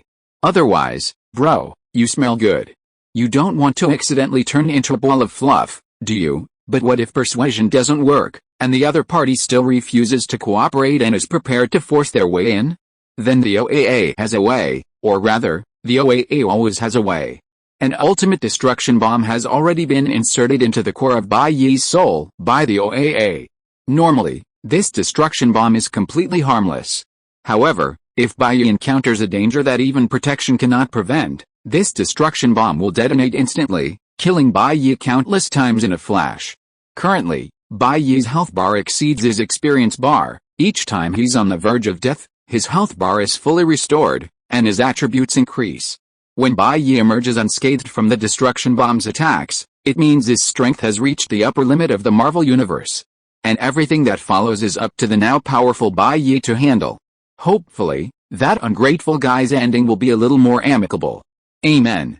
It can be said that the OAA and other bigwigs have gone to great lengths to ensure Bai Ye can continue his arrogant and invincible reign. I'm truly heartbroken. In this situation, in the DC Universe, God immediately recognized Bai Ye's extraordinary talent and extraordinary abilities. Then, wisely, he created an infinite number of multiverses for Bai Ye to create at will. Meanwhile, Bai Ye also silently received the blessing from God, just like OAA and the others, ensuring his continued enjoyment of his arrogant lifestyle. It can only be said that when a powerful figure wants to flatter someone in every way possible, that person can truly be flattered comfortably. There's absolutely no chance of the flattery backfiring. As for whether this counts as a personal appointment, they only hope that Bai Ye can mentor them in the future. After all, becoming stronger isn't something to be ashamed of. If you are listening to this novel on a channel other than Fanfic World, it means it was downloaded and re-uploaded without effort. We warmly invite you to visit our channel, Fanfic World. There you will find the original version of this story and many other novels of various genres. We look forward to seeing you dive into a world of incredible novels. Chapter 237 Why Don't I Just Take Action? Look who's alive. In Central City, Barry Allen slowly opened his eyes, hearing the teasing words beside him. Turning around, he saw Joe West approaching with coffee, smiling at him. I don't want to wake you from your sweet dream, you need sleep. But the killer of the Slim Boy won't just walk away. Looking at Joe's familiar words, Barry stared wide-eyed at the television beside him, a hint of disbelief in his eyes. Sure enough, the television program suddenly switched to a news screen, with a female anchor speaking seriously. Breaking news. We're broadcasting live from outside the Cryogenic Museum. This fight started inside the museum. Watching the scene on television, the reformed Captain Cryogenics of this world fighting a criminal, Barry instinctively covered his head, feeling his ordinary body without the speed force, letting out a soft sigh of helplessness and relief. He felt helpless for not being able to stop his past self from using the speed force to protect his mother's life, leading this world to its destruction. Yet, he was also relieved that his mother hadn't died in this timeline. What's wrong? Are you feeling unwell? I'll handle this case for now. We can talk about it again when you're feeling better. Seeing Barry's current state, Joe West said with concern, withdrawing the coffee he was about to offer. Sorry, Joe, I do have some things to take care of, Barry said seriously. He really couldn't stay in the police station any longer. After all, if he did nothing, the entire Earth would be destroyed. Whether it was uniting the heroes to prevent a crisis or going back in time to change everything, he needed to reclaim the speed force he had lost in this timeline. And according to last time, he should be heading to Gotham to contact this timeline's Batman, Thomas Wayne. Just as Barry Allen made his decision, a calm voice sounded behind him. Hey, what are you standing there for? The culprit who brought me to this world. Strange, who said that? I didn't hear that voice before. Barry Allen turned around in confusion and saw a handsome young man with cascading black hair sitting on a table with his arms crossed, looking at him. This face, Barry Allen stared at Bai Ye, then his eyes widened and he blurted out, "It's you? Oh, so you remember me?" Bai Ye smiled. "Do you know that because you wanted to change the future, you almost caused my world to reverse? But the time I wanted to change was something I was supposed to correct in the first place," Barry Allen replied, leaving the officers, including Joe West, puzzled. "Barry, do you know this gentleman?" "And what are you talking about?" Joe asked, pointing at Bai Ye. "Sorry, I have something to discuss with him," Barry Allen told Joe, not wanting to involve the police. Then, looking at Bai Ye, he said, "Let's go outside and talk about what happened before." Of course, no problem, Bai Ye readily agreed. Watching Barry Allen's retreating figure, he got off the table and quietly followed. On the way, watching Barry's back, he fell into thought, realizing that he had been transported into the Flashpoint Paradox universe due to the collapse of the space-time tunnel. In this universe, a time burst caused by Barry saving his mother in the past disrupted the timeline, resulting in a massive deviation between the past and future. In this timeline, the person who died in the alley was a young Bruce Wayne. Bruce's parents, his father became the murderous Batman. And his mother, driven mad, became the Joker. Cyborg became a politician, Captain Cold and others became good guys, while Superman did not appear, being imprisoned in a base undergoing experiments. As for Wonder Woman and Aquaman, due to the timeline shift, they became leaders of their respective organizations, fighting each other and threatening to destroy Earth. As the one who caused all this, Barry Allen was preparing to turn everything back to its origin, preventing his past self from saving his mother, but a kick from Bai Ye sent everything back to square one. Barry walked out of the police station and saw his mother walking towards him. "Mom," even though he had experienced it once before, Barry couldn't help but call out. "Of course it's me, Barry. Don't forget my birthday dinner today," Nora said with a smile, then noticed Bai Ye behind her and chuckled. "Is this your friend? He's quite nice, though his hairstyle is a bit artistic." "No, yes, he is my friend." Not knowing how to explain to his mother who didn't know the truth, Barry could only mumble. After asking his mother to wait a moment, in the alley, Barry looked at Bai Ye seriously and said, "Can I know your identity, and why I saw you in the time portal?" "My identity?" Bai Ye replied truthfully, "A god from another universe. Because your time explosion that changed the world affected my universe, I intervened to stop you." Through Gavin's information in the chat group, Bai Ye also understood the impact of the other party's movement. Even if nothing changed, Gavin's universe still lost more than 10 seconds of experience. If the other party were to change time again, Gavin's memories would probably be overwritten. "To prevent my work from being altered by you, I will not allow you to have the ability to change time from now on," Bai Ye said truthfully. "What? You're destroying my planet," Alan exclaimed excitedly, looking at Bai Ye. "If we don't get the timeline back on track, this planet will only perish. That's something you need to consider," Bai Ye said calmly, tapping his left arm lightly with his right index finger. "Besides, I can handle it." "You'll handle it?" Alan looked at the boy, who was several years younger than him. Remembering how the boy had appeared in the time tunnel and caught up with him in speed, he couldn't help but believe him. "Of course, everything will be fine as long as I handle it," Bai Ye said, gazing into the distance at Atlantis in the ocean depths. "It's just dealing with a few small fry. It won't take much time. It was just a bomb that could destroy a planet. If he wanted, it wouldn't even have the chance to explode." "Then let's hurry up and set off," Barry said impatiently, looking at Bai Ye. After all, every moment of delay meant more people would die in the battle between the Amazon and Atlantis. "No rush. I remember today is your mother's birthday," Bai Ye said to Barry. "You go eat first." Chapter 238 The Noise of the Week.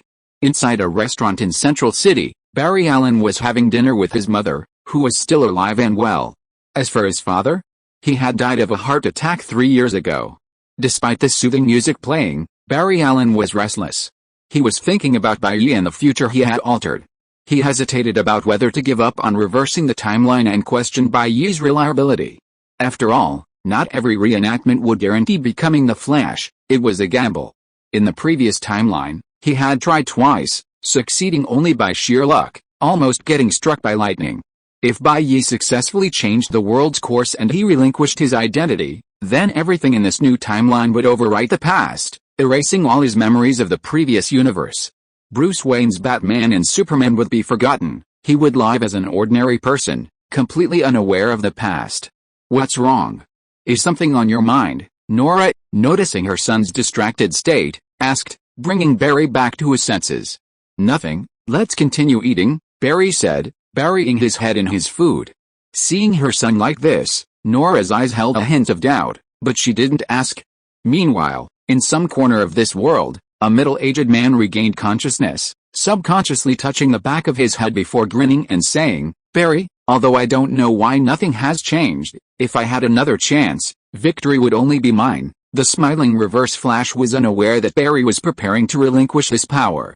This meant that, with Barry giving up the Speed Force, Reverse Flash would also forever lose it. Perhaps in a few days, Reverse Flash would despairingly discover this, then helplessly feel his memories, like Barry Allen's, being erased by the new timeline, becoming an ordinary person, indistinguishable from everyone else.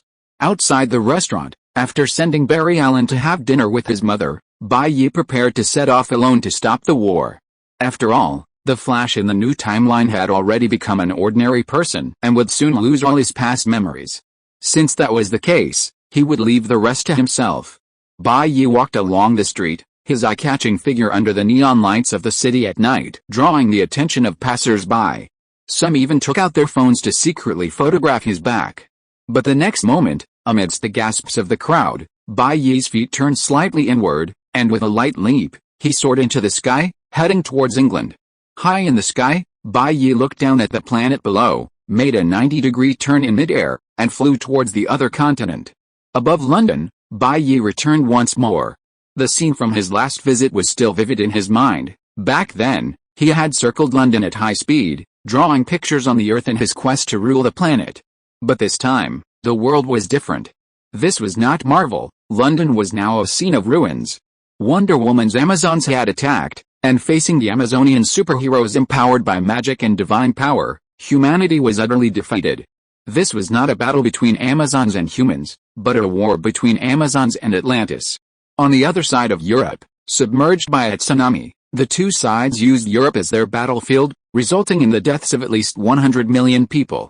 Now, Bai Ye will act as a peace ambassador to quell this war. Bai Ye, a streak of light, flashed across the sky and landed on a battlefield. Here, the mythical three-headed dog roared, seizing a human carrying a gun and tearing him in two in an instant. This was a scene of the remaining human resistance forces being annihilated in Europe. The slanting bullets couldn't catch the running Amazons, who could easily tear a frail human body in two with a single rip. The dozens of survivors struggled to resist the Amazons' attacks, only able to suppress the monsters' advance by unleashing their full firepower. Damn it, these female bastards, die, the resistance fighters roared, wanting to fight to the death. But in the next moment, a violent impact scattered, and with a rising dust, everyone was blown away. What happened? With inexplicable tension, everyone looked towards the center of the dust storm. Through the hazy smoke, a small figure could be seen standing proudly atop the three-headed dog's body. Looking at the indistinct figure, the resistance fighters couldn't help but wonder, who is this? A glimmer of hope rose in the hearts of those present, hoping that the one who killed the three-headed dog wasn't Atlantis, but a human force. That would give them a sliver of hope for survival. Roar! The three-headed dog's body was crushed into the ground by the figure, letting out an angry roar, trying to turn and bite the person on its back. But in the next instant, with a dull thud, the massive three-headed dog's entire body instantly disintegrated into pieces of flesh, scattering in all directions. Blood stained the earth red, and to everyone's astonishment, with a violent whirlwind caused by the punch, the dust cleared, revealing a cold, handsome face. It was a man, his appearance like a god-king from mythology, his clothes spotless, but his unfamiliar face made it impossible for them to connect him with anyone they remembered. "My name is Bai Ye." Finally, in the silence, the man uttered his first words, his voice echoing in the ears of everyone present. "I'm not here to kill. This war has gone on long enough, so I hope you can give me the honor of a ceasefire." Hearing that the man wasn't there to kill, and looking back at the three-headed dog's body, which had turned to pieces without even a huddle, everyone doubted the credibility of his words. The resistance fighters were the first to breathe a sigh of relief. At least the man wasn't their enemy. Impossible. This battle will never stop. The flames of war will burn until Atlantis kneels before the Amazons. An Amazon warrior pointed her sword at Bai Ye, saying, "You actually harmed our race, weakling. You talk too much." Before the Amazon warrior could finish speaking, Bai Ye's calm gaze swept over her, and his right hand, shaped like a chopstick, gently swung downwards. A force several meters thick and thousands of meters long swept through, instantly shattering the incessantly chattering Amazon warrior.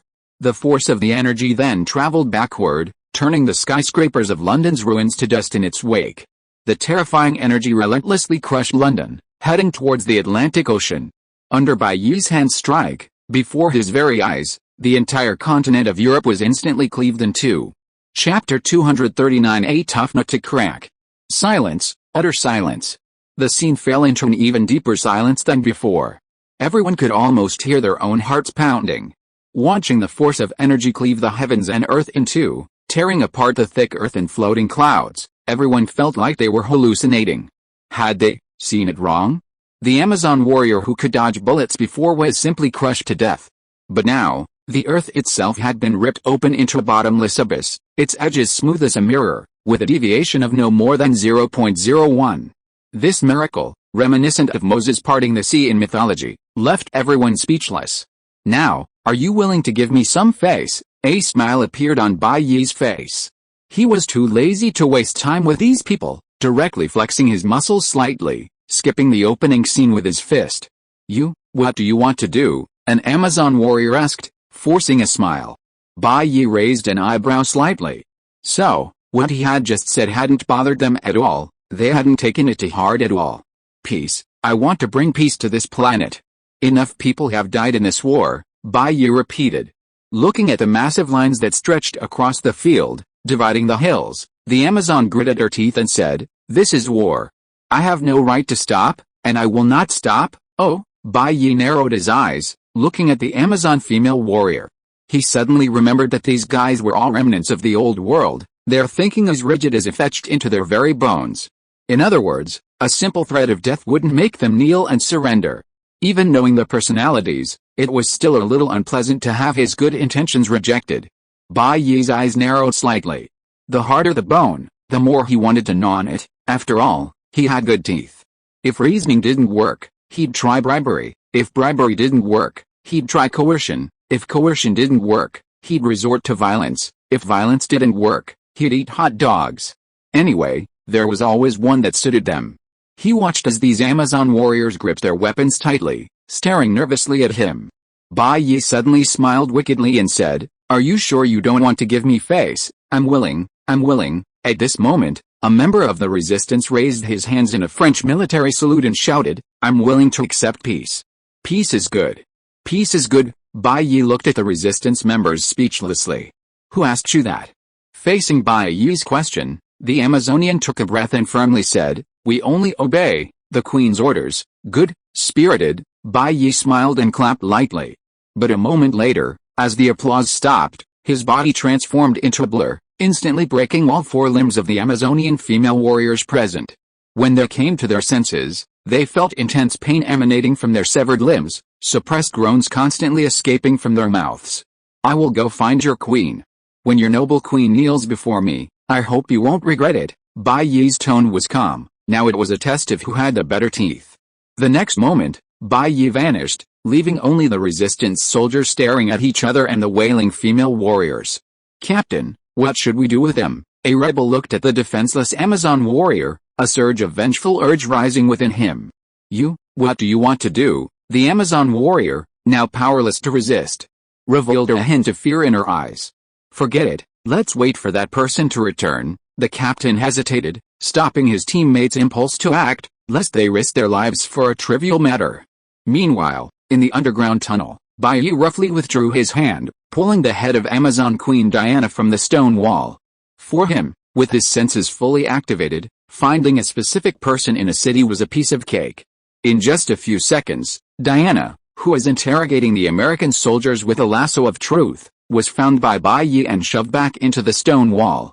Who is this guy? The bewildered Wonder Woman hadn't even reacted yet. Bai Ye's right hand grabbed her smooth hair again, pressing her head into the wall. Boom, boom, boom. Before the shocked eyes of the guards and American soldiers, large chunks of rock flew outwards. By the time they recovered, Bai Ye had already turned around, grabbing Diana's disheveled hair. Damn it, protect the queen, a guard shouted, rushing towards the man who had suddenly attacked. But a gust of wind swept past, blowing the Amazonian warrior away. Who are you? Diana's eyes widened, her beautiful face bruised from Bai Ye's rough treatment. Me? A god who brings justice. Bai Ye pinched Diana's face, lifting her up. Oh, right, I suddenly remembered, you Amazons have always served gods, haven't you? You're just a self-proclaimed god. A bastard, Diana retorted, enduring the pain of her bruised jaw. In an instant, she threw a punch at Bai Ye's chest, but he easily caught her hand. No, no, no, my strength is countless times greater than the god you think you are. Bai Ye grabbed the other's delicate hand and slammed her into the ground, creating a deep crater. With a muffled groan of pain, Bai Ye pulled her up, then stomped on her head, burying her deep into the ground. Now, you'll come with me to meet your husband. Bai Ye casually pulled her from the ground, dragging her by the hair. The cause of this war, to put it bluntly, was the domestic squabble between Aquaman and Diana. Because of these two, 100 million people had died. On the submarine, Aquaman was ordering his men to attack the submarine in front of him. But in an instant, a young man suddenly appeared before him, holding a disheveled woman and staring at him. Diana. Aquaman's eyes widened as he looked at the woman the young man was holding. Wasn't that his ex-wife, Diana? It's her. Bai Ye, pulling Diana along, looked at Aquaman and said, "It's time to end this war. I told you to let her go." Aquaman's tone was colder than ever before. No man could accept his ex-wife being treated like a dog. The next moment, he grabbed his trident and thrust it fiercely at Bai Ye. Clang! A crisp sound rang out as the incredibly sharp weapon pierced Bai Ye's chest, yet felt as if it were hitting alloy. Aquaman's eyes widened. The next moment, Bai Ye, with the trident still in his hand, stepped forward and slapped Aquaman across the face with his right hand, as large as a fan. Chapter 240 The decisions of the strong leave no room for the weak to question. Boom! A sound like a mortar shell firing suddenly rang out on the ship. Bai Ye's body met the force of Aquaman's trident head-on, his right hand slamming into the opponent's face. Instantly, a cloud of white mist exploded from the point of contact, and Aquaman was inevitably blasted away, his body embedded directly into the alloy deck. The scene of everyone who had been fiercely fighting just moments before froze instantly, and everyone, whether sea creatures or humans, looked at this man. Is no one listening to me? Bai Ye turned around and looked at Deathstroke and Luthor, who had joined the resistance in this universe, and said softly, "So, are you willing to communicate with me?" "Of course. What does this gentleman need?" Luthor was the first to react and answered. They had originally come to investigate the location of a doomsday device that could destroy an entire continent, but they hadn't expected to be ambushed. They were prepared to die, and then some stranger interfered. "Stop the hell fighting," Bai Ye said impatiently. "I unilaterally declare this war over, because what follows is a massacre." Luthor's eyes lit up. "So, you're willing to act as a mediator to stop this fight?" "You could say that. I think this fight has no reason to continue," Bai Ye said. "Impossible. You actually attacked our king." Splat! The sea creature on the side had just opened its mouth when it was instantly turned into a pile of mincemeat and flew into the ocean. "My decision has no place for the weak to question it. Anyone who disagrees, I'll kill them." Bai Ye stared at the sea creatures with his superior gaze. "I said there is no war. What follows is the massacre of the disobedient by me, the god. You want to question my decision?" The intense pressure and the threat of death did not make the sea creatures back down. Facing Bai Ye, the man who attacked their king, the sea creatures resolutely raised their weapons to show their stance. Then, in the next moment, these guys got what they wanted. Hundreds of tiny streams of energy pierced through the limbs of these sea creatures. Amidst screams, all the sea creatures on the fleet instantly lost their ability to resist, collapsing to the ground like rag dolls. These tough nuts are hard to crack. Wouldn't it have been better to just slide to your knees? Bai Ye looked at the countless screaming sea creatures around him with some displeasure. Lake Luthor observed the sea creatures around him, now unable to resist, and had his own thoughts. Although he didn't know who this guy was or why he wanted to be a peacemaker, he probably wasn't a particularly malicious person. After all, these resisting sea creatures had actually been spared their lives. Considering their strength, it was quite merciful. With this thought in mind, the next moment, a calm voice came from the side. "Hey, are there any gay men on your fleet?" What did you say?" Luthor looked up in confusion, only to see Bai Ye's calm, clear, and utterly unwavering eyes meeting his, startling him. "I said gay men," Bai Ye said calmly. "These guys whose limbs I broke are yours to deal with as defeated soldiers." This, Luthor's heart trembled slightly. Could it be what he was thinking? Let the brothers have their fun with them. Bai Ye surveyed the writhing, agonizing sea creatures on the scene. There should be enough people. No need to queue. The rest can be served when we get back to land. Yes. Luthor and Deathstroke's expressions twisted for a moment. They had previously thought this young man was kind, only breaking limbs of those who defied him. Turns out, he wanted to destroy their spirit, and the worst was yet to come. The people on deck began to feel fortunate that they hadn't acted recklessly. I remember, Amazon warriors are all women, right? Bai Ye's hair fluttered in the wind, detached from the world, but the meaning behind his words was chilling. I'm going to establish a Black Beast mercenary group to punish all humans, sea creatures, and Amazons who defy me until they repent. Now, connect me to the human leadership. I want to see who's the first to be disrespectful and need to repent, Bai Ye said to Luther. No problem, Luther nodded repeatedly. For the sake of his hook, temporary compromise was reasonable. While pulling out his communication device, he said, the Sea Clan possesses a doomsday device capable of destroying an entire continent. The chain reaction could wipe out the entire surface ecosystem. To prevent them from taking us all down with them, could you intervene and quell the chaos, take us all down with them? They don't deserve it, Bai Ye scoffed, urging, hurry up and contact the higher-ups. You don't need to worry about anything else, urged on by Bai Ye. Luther quickly contacted Cyborg, who was in Gotham City recruiting Batman. In this world, Cyborg was a politician, not a superhero as before. In Gotham City, Cyborg was talking with Thomas Wayne. As Gotham's Batman, under his absolute rule, the city's security had improved considerably. Even Batman's image had become an icon for countless superheroes. As soon as news of Cyborg's invitation to Batman spread, numerous superheroes naturally flocked to join him, fighting against the Amazons and Atlantis. But faced with Cyborg's threat to destroy the world, Batman didn't care at all. His world had died years ago because of Bruce's death. Silently watching Batman's departing figure, Cyborg sighed helplessly and casually answered Luther's communication request. Luther, you said you went to investigate the location of the Doomsday device? Did you get any intelligence? Cyborg asked, looking at the virtual image of Luther that appeared before him. In front of him, Luther said seriously, now, immediately connect me to the president and tell him the Aquaman crisis is over. What did you say? Did you dismantle the Doomsday device? Cyborg asked excitedly. No, but soon. Aquaman and the Amazon Queen are still in our hands. Cyborg's eyes widened instinctively. What? You went to find the Doomsday device and ended up capturing the leaders of two factions. I didn't capture them. The one who did it was a god, I suppose. Luther's tone was somewhat complicated. He didn't like that word. But there was no more accurate description. Before Luther, the boundless Atlantic Ocean was easily torn open by a white knight, leaving a massive rift leading directly to the seabed. The Atlantis carriers lurking beneath the water were crushed by a white knight as if they were toys. As for the Doomsday device that could shake the continental shelf and destroy the ecosystem, it was easily extinguished by White Knight, like a firecracker. Chapter 241 The Two in Fear. In the distant Atlantic Ocean, inside a warship undetectable by satellite, lay the Aquaman Arthur. In the dimly lit room, Arthur slowly awoke to find a man seated on a throne before him. Though they had only met a minute ago, the man left a deep impression. He had dragged his ex-wife before him, her body impervious to even a sharp trident, a single punch rendering him unconscious. You're finally awake, Bai Ye said, sitting on the throne, his right fist propping up his cheek as he surveyed the man bound by alloy. What do you want? Arthur struggled, the chains jingling, but he couldn't break free. What do I want? Bai Ye smiled.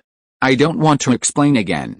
Make your aquatic creatures submit to me, or your end will be horrific. Don't even think about it, you bastard. The aquatic race will never surrender, Arthur roared, his eyes unwavering. Bai Ye remained calm, showing no anger, and lightly clapped his hands twice. The closed door slowly opened, and 4 Marines entered, saluting solemnly upon seeing Bai Ye. Sir, what brings you here? The leading Marine asked. He's in your hands now. Remember to use all the techniques you've learned in the fanfiction world on him, Bai Ye said, looking at the 4 Marines. Poseidon continued to stare at Bai Ye, his arrogant gaze even ignoring the 4 Marines behind him. What exactly do you want? Do you think torture will make me submit? You will submit, but I don't know which hot dog you'll start with, Bai Ye said calmly, then walked out. Hot dogs, a hint of doubt flashed in Arthur's eyes, followed by the malicious grins of the 4 Marines behind him. Thank you for your gift, Lord Bai Ye. I will repay you just as you did to me. One of the Marines looked at Poseidon, a deep-seated hatred flashing in his eyes. One of his friends lost his life in the massive tsunami unleashed by the sea creatures. Now, he was going to fill all 15 holes in Aquaman's body. The next moment, the usually strong and powerful Aquaman let out a terrified scream, perhaps more panicked than when facing 100 million murderers at once. At this moment, facing the four admirals, Arthur would rather activate the Doomsday device and explode with humanity. But when he made up his mind, he unexpectedly found that everything was calm and unchanged. He could only face the ultimate insult from the four admirals in despair. From then on, Aquaman's path, a grand serialization. No, Bai Ye calmly closed the door, the heavy door completely blocking out Aquaman's voice. Outside the door, Luthor waited with an unnatural expression. When Bai Ye came out, he said, "I have contacted the higher-ups and reported your situation. What are their opinions on my proposal?" Bai Ye asked. "They want to know your identity and your relationship with Barry Allen," Luthor said. Bai Ye had no intention of concealing his whereabouts, so it was easy to find that his first appearance was at the police station, during his meeting with Barry Allen. "What do you want to do with all this information? Are you trying to expose me?" Bai Ye retorted. "Of course not. They are very interested in your proposal and have absolutely no ill intentions towards you. It's just that such a big matter needs some time to discuss. I don't have that much time to waste on them," Bai Ye said coldly. "From the moment I appeared on this planet until now, only an hour has passed. And I've already captured the Amazonian Queen and the Atlantean Sea King. Compared to them, do you think you're so special? I'll give them one last 10 minutes. If they don't agree, the people inside will be the human high command." Bai Ye pointed to the heavy iron door in front of him. "As for the ones who will punish them, let's replace them with the sea creatures." After saying this, Bai Ye stopped looking at Luthor, turned and walked out of the corridor to another secret room, where the Amazonian Queen, Diana, was imprisoned. At this moment, Diana was disheveled and slightly haggard, but still stared at Bai Ye with angry eyes. "What a pity." Bai Ye stared at Diana and said, "You still have a certain charm, but you've already been used by the Sea King. I have no interest in second-hand goods, and I don't want to be one of them," Bai Ye said calmly, walking up to Diana. "Pa!" Diana's limbs were locked, and she opened her mouth to bite Bai Ye's shoulder, but Bai Ye easily held her chin with his hand.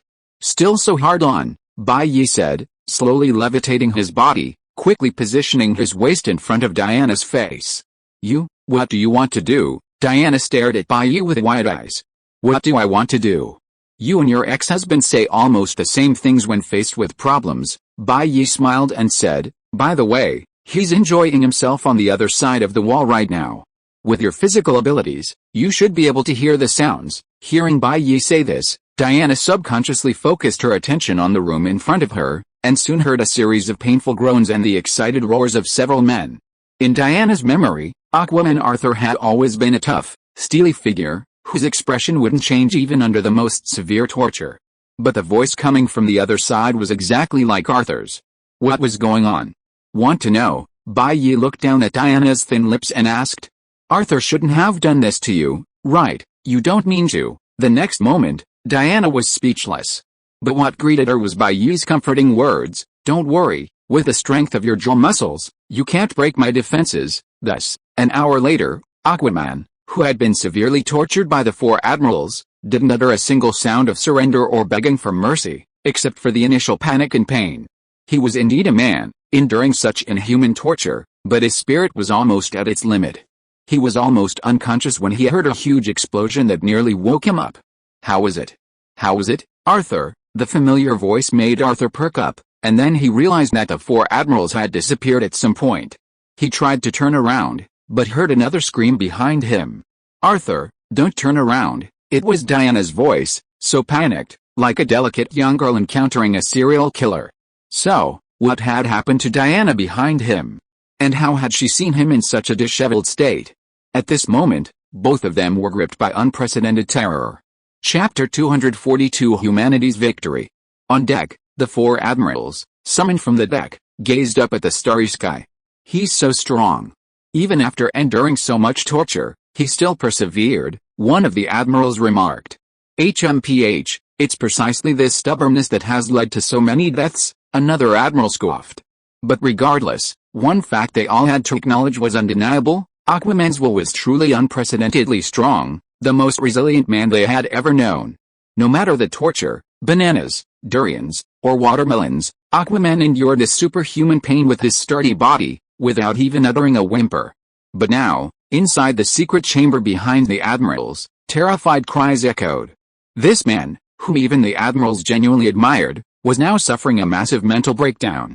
Arthur's body was suspended by steel chains, like a roasted duck. His body bore the marks of torture left by the admirals, and drops of durian juice, emitting a strange odor, dripped from his skin. In Arthur's eyes, the fact that Diana had seen him in such a wretched state was utterly unacceptable. The once steely-willed Arthur was now trembling violently. For him, this scene was the ultimate humiliation, an unbearable disgrace. But Diana, standing behind him, shared the same sentiment, staring blankly at the dangling Arthur, equally unwilling to let him turn around. Diana. Don't look at me, Arthur, don't turn around. They spoke almost simultaneously, then froze almost instantly. Hearing Diana's words behind him, Arthur's mind went into a frenzy of thought. What had his Diana gone through? Why wouldn't she let him turn around? Turn around, Arthur, a devilish voice came from behind Aquaman. Let you two see each other properly, see what you look like. How about that? It was Bai Ye, the one who had driven him to this desperate situation. Aquaman swore he would never forget this devil. At this moment, the other party spoke with a tone of amusement. Kind-hearted me gave you a chance, but you didn't seize it. Next, your Sea Tribe and the Amazons will all suffer the onslaught of my Black Beast mercenary group. Every one of your subordinates will endure this level of pain, and I will make 10 billion copies of your current state and distribute them to everyone. I believe those humans who have suffered your torment and ravages will be very happy to witness your current heroic posture, and this is the price you have to pay for refusing me. Bai Ye's tone was incredibly playful, causing the two to break out in a cold sweat, their pores contracting. Let every one of my subordinates suffer such terrifying humiliation, then wouldn't we become the sinners of the Sea Tribe, Amazons? The two subconsciously crumbled, unable to accept this outcome. Their previously strong defenses were completely shattered. Before the great demon king Bai Ye, also called Perseverance, was utterly useless. Please spare my people, we are willing to surrender, Arthur and Diana said simultaneously. For these tough men, their people were more important than themselves. Is that so? Why aren't you two continuing to insist? Bai Ye asked knowingly. Please grant my request, Arthur lowered his head and said. No problem. There's still an hour before the warship docks. If you don't make a sound and don't turn back during this time, I will grant your request, Bai Ye said calmly. As long as I don't turn back. You promise not to continue endangering the sea people? Arthur gritted his teeth and said, no problem, I promise you, I won't turn back, and in Diana's ear, Bai Ye whispered, as for you, it's up to you now. Diana closed her eyes in pain, resigned to her fate. Hearing the crisp clanging of the chains behind him, 2 lines of tears streamed down Arthur's face. But he could only pretend not to know anything and fall into a deathly silence. Meanwhile, in the central city, countless kilometers away from the fleet, Barry Allen, having just finished dinner with his mother, was filled with dread. Bai Ye, who had promised to help him resolve the war issue, had suddenly vanished after just one meal. A wave of fear washed over Barry. That Bai Ye didn't stand me up, did he? Filled with immense worry, he began searching the streets and alleys for Bai Ye, but to no avail. Overwhelmed with despair, Barry slumped onto the steps, utterly exhausted, feeling as if all hope had been drained from him.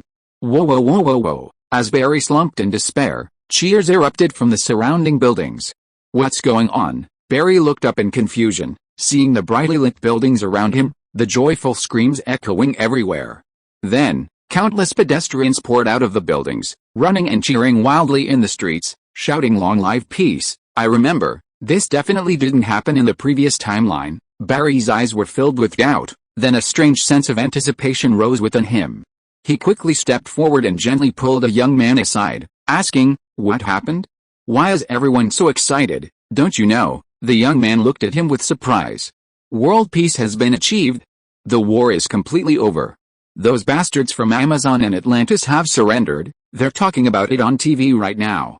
Take out your phone and you'll see. What? Barry's mouth dropped open in astonishment, finding it hard to believe, wondering if he had traveled to the wrong timeline. With excitement, he quickly pulled out his phone. Amidst the jubilant crowd around him, he saw that leaders from various countries were all saying the same thing. A mysterious hero from humanity has appeared, easily defeating and capturing the leaders of Atlantis and Amazon. This is a victory for humanity. At the end of the news, a photo of White Knight uploaded by Luther was shared worldwide, making him a human idol. Looking at the familiar handsome man, Barry inexplicably fell silent. After a long pause, she could no longer suppress the smile on her lips and said in surprise, "I only had a meal in the time it took, and you've already taken care of everything." Chapter 243 Human Heroes? An hour later. Although it was night, the harbor was still brightly lit, and a huge crowd gathered on the shore, gazing at the horizon. This would never have happened during the Atlantean invasion, as getting close to the sea meant risking being killed by the sea creatures. Compared to inland nations, the coastal people lived in even greater fear, constantly worried about being attacked. But things were different now. The war that had lasted 4 years was over, humanity had won, even capturing the leaders of the sea creatures and the Amazons. They would no longer have to live in fear. As the crowd on the harbor eagerly awaited their arrival, the silhouette of a fleet emerged from the thin mist. Seeing the ships that matched those reported in the news, a huge cheer erupted from the crowd, everyone shouting at the top of their lungs. "The cheers are pretty loud, almost drowning out your groans," Bai Ye said, looking at Diana and Arthur, who had changed their clothes again. But both of their eyes were filled with exhaustion. As the leaders of their respective races, having completely submitted, the gentle Bai Ye, after tormenting and ravaging them, naturally had to grant them some dignity. After all, there were not only humans on the coastline, but also lurking Amazonian warriors and sea creatures from the depths. Sure enough, as the ship approached the shore, countless sea creatures leaped from the water, charging towards the cruise ship, shouting slogans of restoring the rebellion and welcoming back the king. The sudden scene startled those on land, and familiar memories began to surface in their minds. But in the next moment, before the sea creatures could attack, Bai Ye had already grabbed the thick, heavy anchor chain with one hand and swung her right hand violently.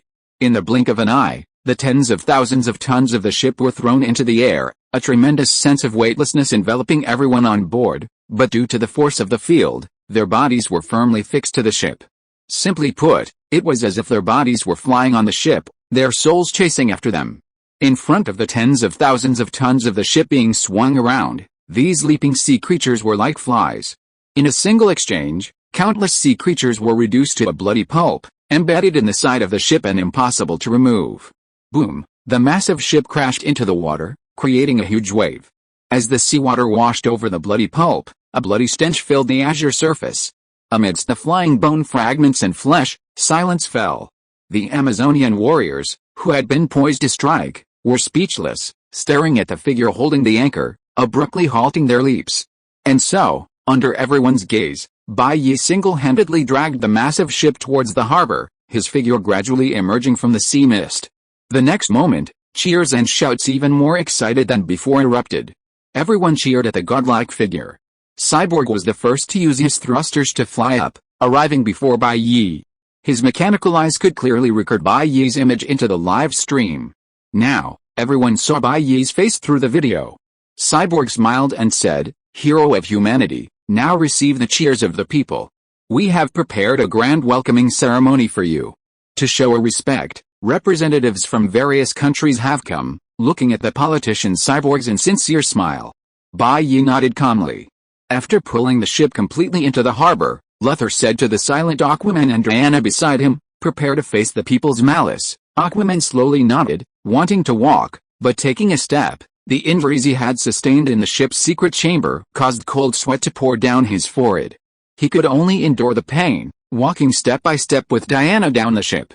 There were no longer any shackles on them, because no one thought they could escape. The two walked down the ship with their heads down. Compared to Bai Ye, the people's attitude towards them was completely different. Shouts and boos filled the air. Various insults and rotten eggs were thrown at them, but because of the distance, they landed on the shore. As for Bai Ye, he landed on the red carpet, pulled by the steel skeleton. The surrounding delegations greeted him with smiles. Truly a young hero. It's thanks to people like Mr. Bai that the world can maintain peace. You are truly a hero of humanity. Thanks to Mr. Bai for capturing the leaders of Amazon and Atlantis, everything hasn't spiraled out of control. The flattery from the surrounding representatives came one after another, leaving Bai Ye somewhat speechless. However, seeing their fawning manner, Bai Ye didn't interrupt, simply listening calmly and nodding occasionally. Soon after, Diana and Aquaman arrived in a vehicle, escorted by guards. The surrounding representatives looked at the two leaders, who had been high and mighty just a day ago but were now Bai Ye's prisoners, a hint of contempt flashing in their eyes. Soon, the British Prime Minister, now a wanderer, stepped forward, blocking the path and arrogantly declaring, "Now, in front of the world, you will sign the defeat treaty, return the lands you previously occupied, and compensate for all the losses suffered by Europe. This is your compensation as the defeated," the British Prime Minister said, looking at the two. They clenched their fists but could only lower their heads without objection. "What are you talking about? Defeated nations?" At this moment, a curious voice rang out from the side. Bai Ye, who had appeared beside them unnoticed, asked, "What defeated nations? Since the Amazons and Atlantis lost to us humans, they naturally need to compensate us for the losses we suffered," the British Prime Minister stated matter-of-factly. "Losing to humans, isn't it losing to me? What does it have to do with you?" Bai Ye asked doubtfully. "Before today, I remember you were all beaten like dogs by the two races, am I mistaken? But, you are a human hero. If you win, doesn't that mean we win?" The British Prime Minister's voice grew softer, while Aquaman and Diana looked at Bai Ye in surprise. "You're not going to shamelessly attribute my achievements to all of humanity, are you?" Bai Ye asked, utterly astonished. These people had such thick skin, what did he have to do with all of humanity? "Then you mean," Steelbone, noticing the situation, asked. "I said from the beginning that this is a peace treaty. I'm here as a mediator to resolve your conflict. The reason I attacked them is simply because they broke my peace agreement first. Whoever attacks, I kill. That includes humans who try to disrupt the peace." Bai Ye looked at the politicians present, puzzled, and repeated, "Is what I'm saying so hard to understand? If you are listening to this novel on a channel other than Fanfic World, it means it was downloaded and re-uploaded without effort. We warmly invite you to visit our channel, Fanfic World. There you will find the original version of this story and many other novels of various genres. We look forward to seeing you dive into a world of incredible novels." Chapter 244 Criminal Reserves.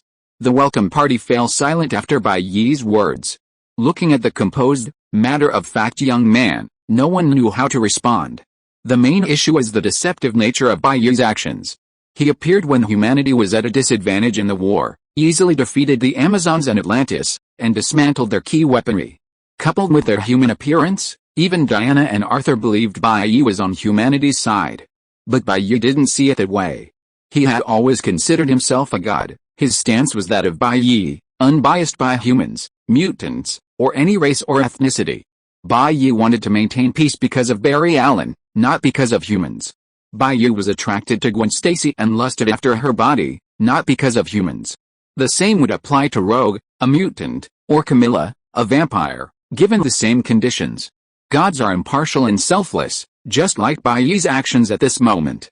If there was any preference, it was Bai Ye's preference to protect the weak from the perspective of the strong. Because humanity was the weaker party in this three-way war, Bai Ye, as a god, had to protect them and promote peace.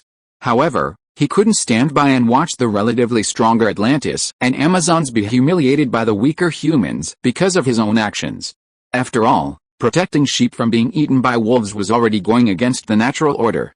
If the sheep were to use the shepherd's hand to bully and exterminate the wolves, Bai Ye could only ask, "Why, you couldn't win, and now you're relying on my protection to avoid extermination, but what face do you have to sign a victory treaty as the victor? This wasn't won through your own abilities." Therefore, Bai Ye stared at Steelbone and said, "I've made myself very clear, peace. Do you understand?" Silence. A deathly silence fell over the scene. All the humans were speechless, unable to accept handing over their hard-won victory. They had originally thought they could use this opportunity to explore the technology and magic of the two races to enhance their own strength. Diana and Arthur were pleasantly surprised. They had expected to sign some kind of agreement, but instead, they were told not to. A moment later, Cyborg coughed lightly and said, "We understand your meaning. We'll revise the treaty and reconcile on an equal footing. By the way, your friend Mr. Barry has arrived. Would you like to speak with him?" Cyborg smoothed things over. Bai Ye nodded slightly and was led away. With Bai Ye's departure, the atmosphere froze. Their plans had been thwarted, and the atmosphere was no longer as harmonious as before. Many even considered tearing up the treaty after Bai Ye left. Bai Ye simply chuckled at this. After he left, with humanity's strength, A war between the two races would only result in the same disastrous outcome as before. In a living room, Barry Allen waited patiently. As the doorknob was pressed, he looked up and saw Bai Ye led in by a waiter. "I've fulfilled my promise to you. Remember to preserve everything in this timeline." Bai Ye looked at Barry and said, "See you next time." "You're leaving? So soon?" Barry couldn't help but ask. "Of course, there's no point in staying here." "What kind of entertainment can you guys provide?" Bai Ye asked, silencing Barry Allen. "By the way, it doesn't matter if you awaken the Speed Force next, as long as you don't continue time traveling," Bai Ye said, remembering something. After speaking, he gently opened the panel, pressed return, and his figure instantly disappeared, leaving the DC universe. As Bai Ye's figure disappeared, Barry Allen realized a very serious matter. That is, how to explain Bai Ye's departure to the others? Thinking of the trouble that would follow, Barry Allen couldn't help but sigh helplessly. Looking down, he noticed a newly bound book in front of him with the words "Everyone has skills to practice 4.0 inches" written on it. With curiosity, Barry bent down and picked up the book in front of him. After flipping through the pages, Barry's heart began to pound, for he saw within it the power to resurrect people. In other words, his deceased father, Bruce, and the 100 million people of Europe all had hope of being reborn. For a moment, Barry's hand gripping the book trembled. Standing on Marvel Earth, Bai Ye surveyed the empty villa. Camilla and the others weren't there. After all, they had their own daily lives, their own joys and sorrows, and weren't slaves forever waiting for Bai Ye's favor. Bai Ye stood before the blinds, scanning the city through the gaps. Some people were already wandering the streets with collars around their necks. Clearly, New York, as the capital city under Bai Ye's rule, was the first to be piloted. Step by step, within a few days, these safety collars would spread throughout the city and eventually the entire planet. Scratching his head slightly, Bai Ye hesitated for a moment, then realized he was suddenly alone. He realized that he, the Marvel protagonist, was completely different from those in other novels. His own strength was too great, and his actions too domineering, causing the subsequent plot to become disjointed. Theoretically, this point in time should have been the plot of Iron Man 3, but because of global unification, those formerly vicious terrorist organizations were forced to reform and become more sophisticated. The Mandarin, the extremist virus, and even Stark, the global leader, couldn't get a second glance from them, causing the Iron Man 3 plot to abruptly end. Furthermore, with the destruction of SHIELD and Hydra, the plots of Captain America 2, 3, and Avengers 2 were all stuck in a deadlock, impossible to trigger. A strange emptiness began to surround him, giving Bai Ye an urge to find something to do. But currently, the world seemed peaceful. The entire planet was operating in an unprecedentedly peaceful manner, without even geopolitical conflicts. What should I do next? Bai Ye pondered, looking at the citizens coming and going in the city, and made a decision. He decided to find something to do. He couldn't be idle. 10 minutes later, inside the White House, Tony's phone rang. Looking at the contact name on the phone, his expression immediately turned serious, because Bai Ye never called him for anything trivial. On the other end, Future Stark noticed the other's expression and looked over. After settling on this planet, Future Stark, being equally talented and possessing over a decade of technological expertise, became Stark's second in command. "Bai Ye, what's up?" Stark asked, answering the phone. "Tony, I'm really bored right now. I feel like I have nothing to do." "How many prisoners are left in the jail?" Bai Ye asked in a lazy tone. Chapter 245 Global Criminal Championship. "What did you say?"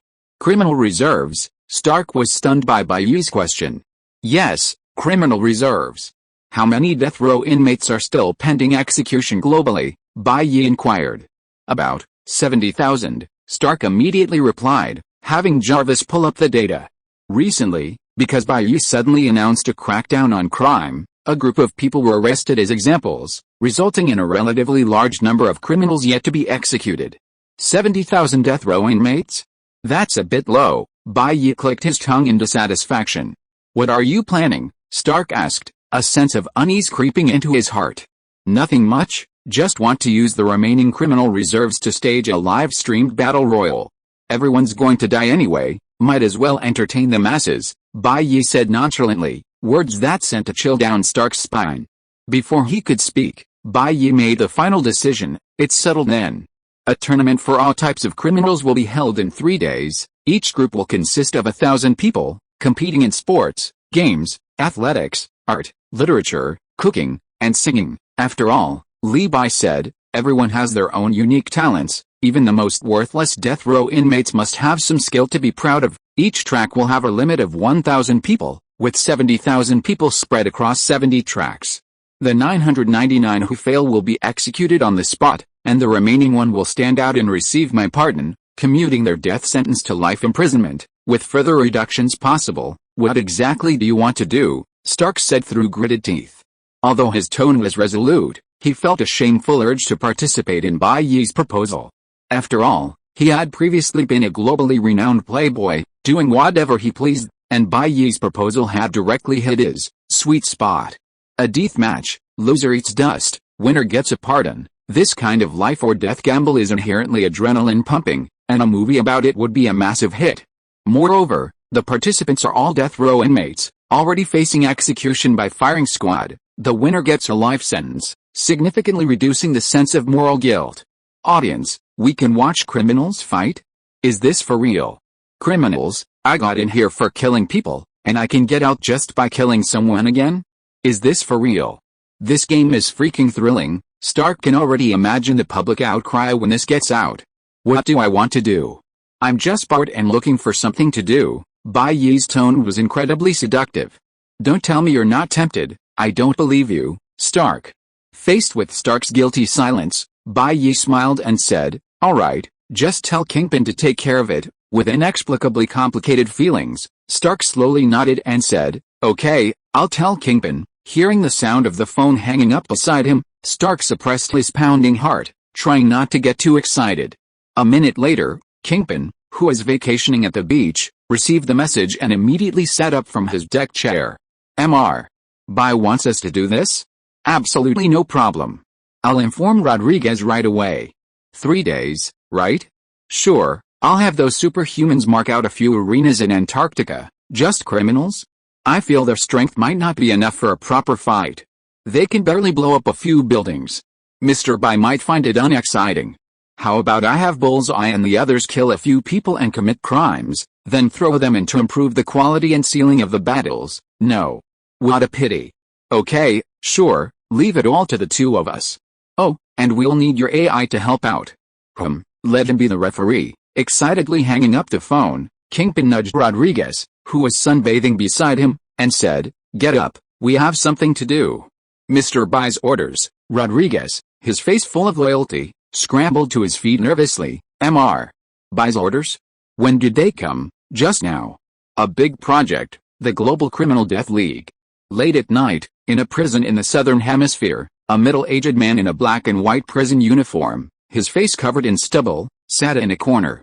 Clang, as the iron door was pulled open, an officer entered and said, Yaris, I remember your ability is electromagnetic drive, right? What is it? Yaris's voice was hoarse, and he didn't even bother to lift his head.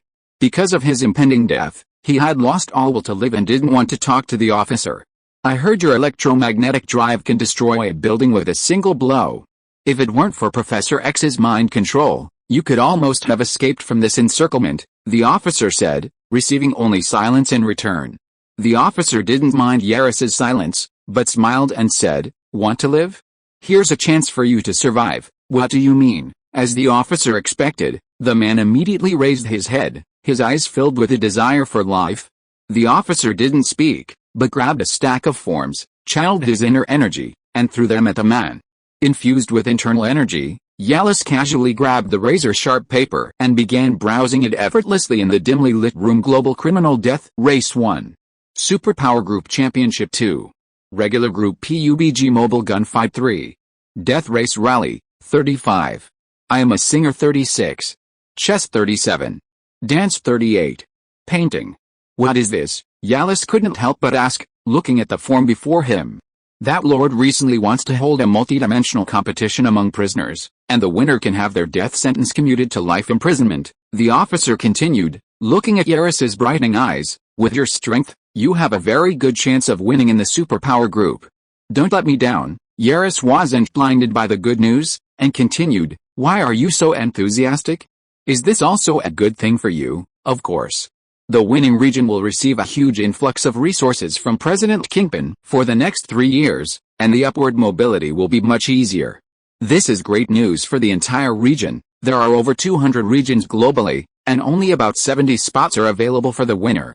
And considering the strength of the criminals in those 5 regions, at least half of the spots will be taken by those few.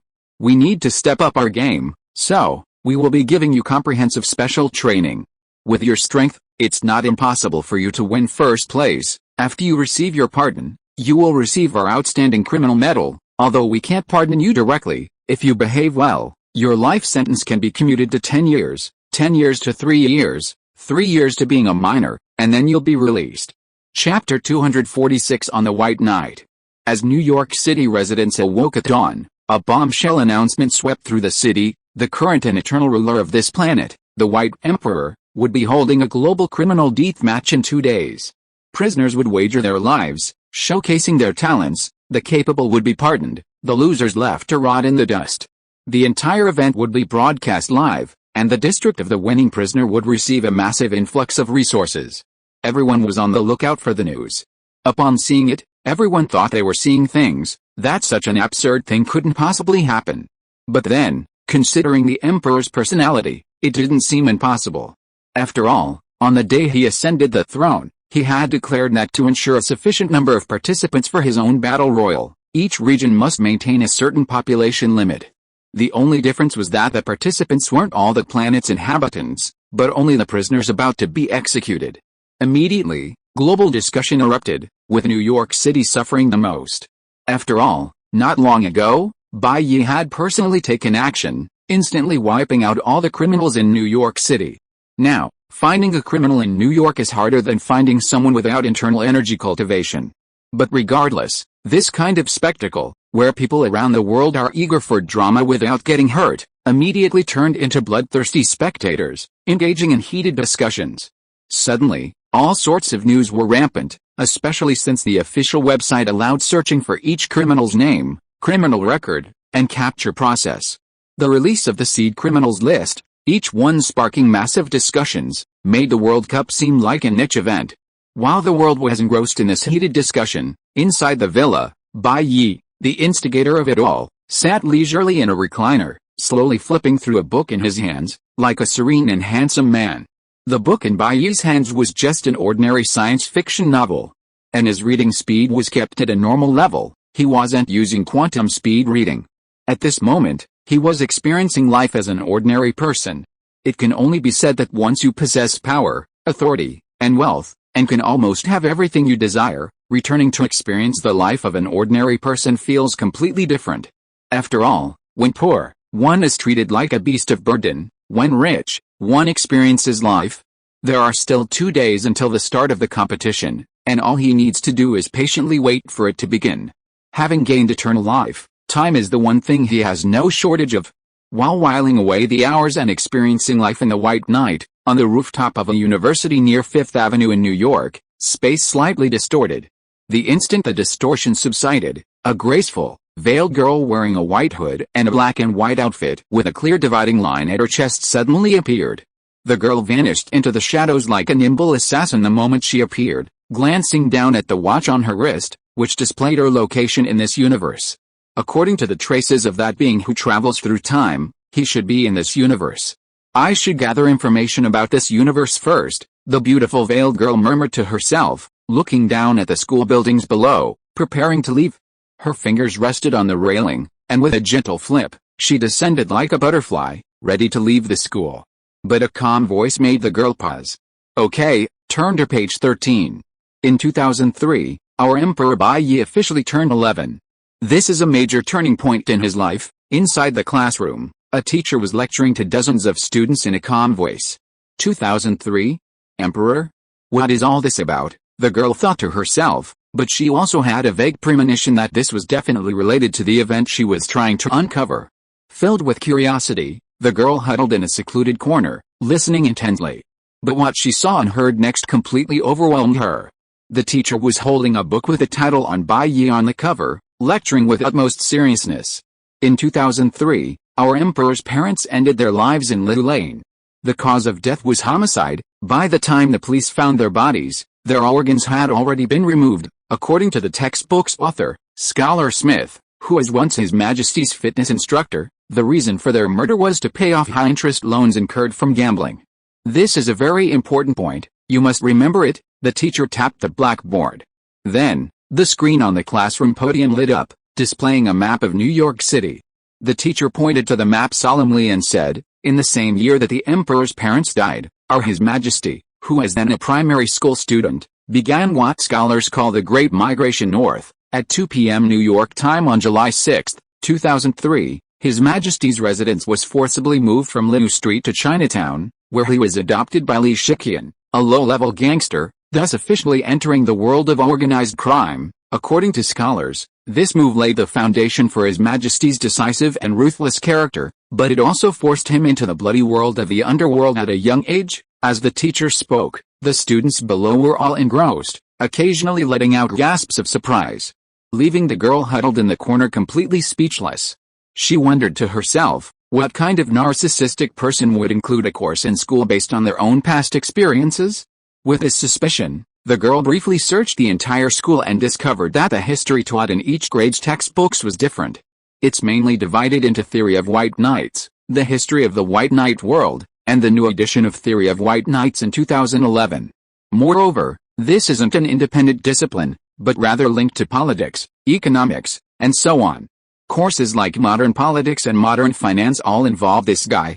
The girl also saw many teachers confidently stating in class, "Understanding Theory of White Knights will allow you to understand modern politics, and you can deduce the future direction of the world from His Majesty's preferences. Please, how easy is it to understand the economy and politics of this world? You can know so much just by understanding one person," the girl mentally ranted, feeling that this world was utterly illogical. But then, after connecting to this world's network, all the previous complaints paled in comparison to the criminal death contest mentioned online. The girl looked at the content online, becoming increasingly shocked. In her panic, a calm voice sounded behind her. "Why are you looking at my deeds? What's so interesting about this?" Chapter 247 You've been saved? Inside the villa, Bai Ye, who had been reading all day, yawned softly, his libido rising. He gently put down his book and decided to go out for a bit. After all, if the mountain wouldn't come to him, he could go to it himself. Camilla and the others weren't home, so he could just go to them. Earth was just a few steps away for him anyway.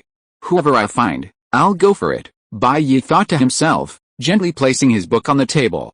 He then jumped to a high place, his gaze sweeping across the city, and noticed a girl browsing content on a laptop on a building. "You're the one for today." A slight smile played on Bai Ye's lips. He took a step forward, traversing layers of space, and arrived behind the girl, successfully seeing what she was searching on her computer. Looking at the Bai Ye theory on it, Bai Ye couldn't help but smile. "Why are you looking at what Smith and the others are doing? What's so interesting about this?" As he spoke, before the girl could react, Bai Ye leaned in and hugged her.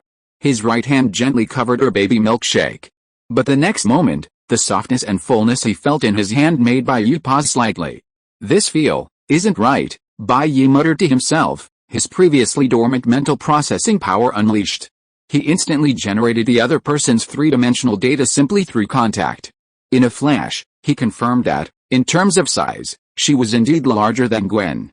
"What a blunder," Bai Ye muttered, feeling the stiff body in his arms and the immense force about to erupt. He dodged the elbow strike with a sidestep. Simultaneously, Bai Ye's right hand covered the girl's head, gently pulling off the hood. With the hood removed, her fresh and beautiful blonde face was exposed, causing Bai Ye to relax slightly. The girl, filled with intense hatred, elbowed Bai Ye back, feeling the abuse she had suffered, and still able to feel the heat of her own body. She turned around angrily. In the blink of an eye, she wanted to punch the person behind her in the face. But turning around, she saw a familiar face before her. Wasn't it the protagonist of the White Knight theory she had searched for earlier? The girl never expected that the person she had just been searching for would now appear in front of her and even take advantage of her. How could she tolerate this? What were you doing just now?" The girl clutched her chest, pointing at Bai Ye with an angry expression and demanding an explanation. Bai Ye didn't answer her question but calmly said, "Woman, Congratulations, you've escaped with your life? The girl's anger was mixed with confusion about Bai Ye, wanting to see what reason he could give. Bai Ye slowly said, "You should thank yourself for being good-looking. If you didn't meet my aesthetic standards when I touched you just now, and you disgusted me, you'd be lying here dead right now." The girl was almost amused by Bai Ye's self-righteous talk. So, she was being molested by Bai Ye, and instead, she was thanking him for not killing her? She had never seen such a shameless person. But that was the truth. With Bai Ye's current power, he could sleep with whomever he wanted on Earth. Even randomly picking a pretty woman on the street for a quickie would be considered an honor for her. It's just that our emperor is too gentle and hasn't done that. Otherwise, given his lust, his harem would be at least a reinforced platoon's worth by now. Bai Ye stared directly at the girl, demanding in a commanding tone, "Now, woman, state your name, identity, and origin." As he gave the order, Bai Ye's gaze also fell on the girl's tight-fitting clothes. Gwen also had one of these clothes, which he had made himself, and that's why he had made this blunder. "My name is Gwen," the girl said, her eyes fixed on Bai Ye, suppressing her anger. "Don't you think you're incredibly domineering?" "I am domineering, so what? This entire planet is mine.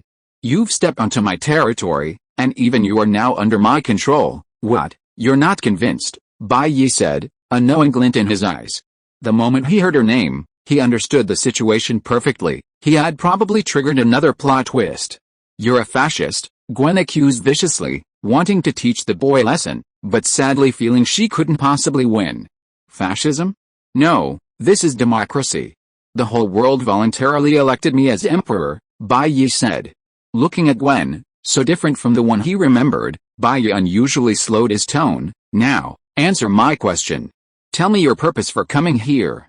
You're not from this planet, are you?" Gwen's expression changed slightly. She hadn't expected him to recognize her so quickly. She instinctively took a step back, wanting to leave. A direct confrontation was no match for him. Her purpose here was only to gather intelligence. "Trying to escape," Bai Ye said calmly, then flicked his finger, unleashing a tremendous burst of energy. Before Gwen's frozen expression, a small hill under construction in the distance was instantly pierced through. The girl turned her head blankly, seeing a hole tens of meters in diameter piercing through the entire hilltop, its edge a perfectly smooth circle. This combat power is a bit too overpowered. For the first time, a sense of impending death welled up in the girl's heart. "Slightly off target, missed," Bai Ye said slowly, clenching his fist. "Next time it shouldn't miss, but there won't be a next time, if you don't tell the truth. I have a psychic here who can control your brain and directly access your information. However, I can't guarantee what will happen after I've mentally controlled you. After all, you're quite good-looking." Bai Ye appeared behind Gwen at some point, calmly saying, "Right, little spider." With that, Bai Ye removed the teleportation and communication device from Gwen's wrist and tossed it behind her. Under Gwen's tense gaze, a spatial tunnel appeared, and the teleportation device passed through the tunnel and landed on Reed's experimental table. "You have nowhere to escape now. Just accept your fate, or you can try to commit suicide in front of me and see who's faster." Bai Ye spoke, causing Gwen's heart to pound with pressure. She had no ability to resist this terrifying enemy who had blocked all escape routes.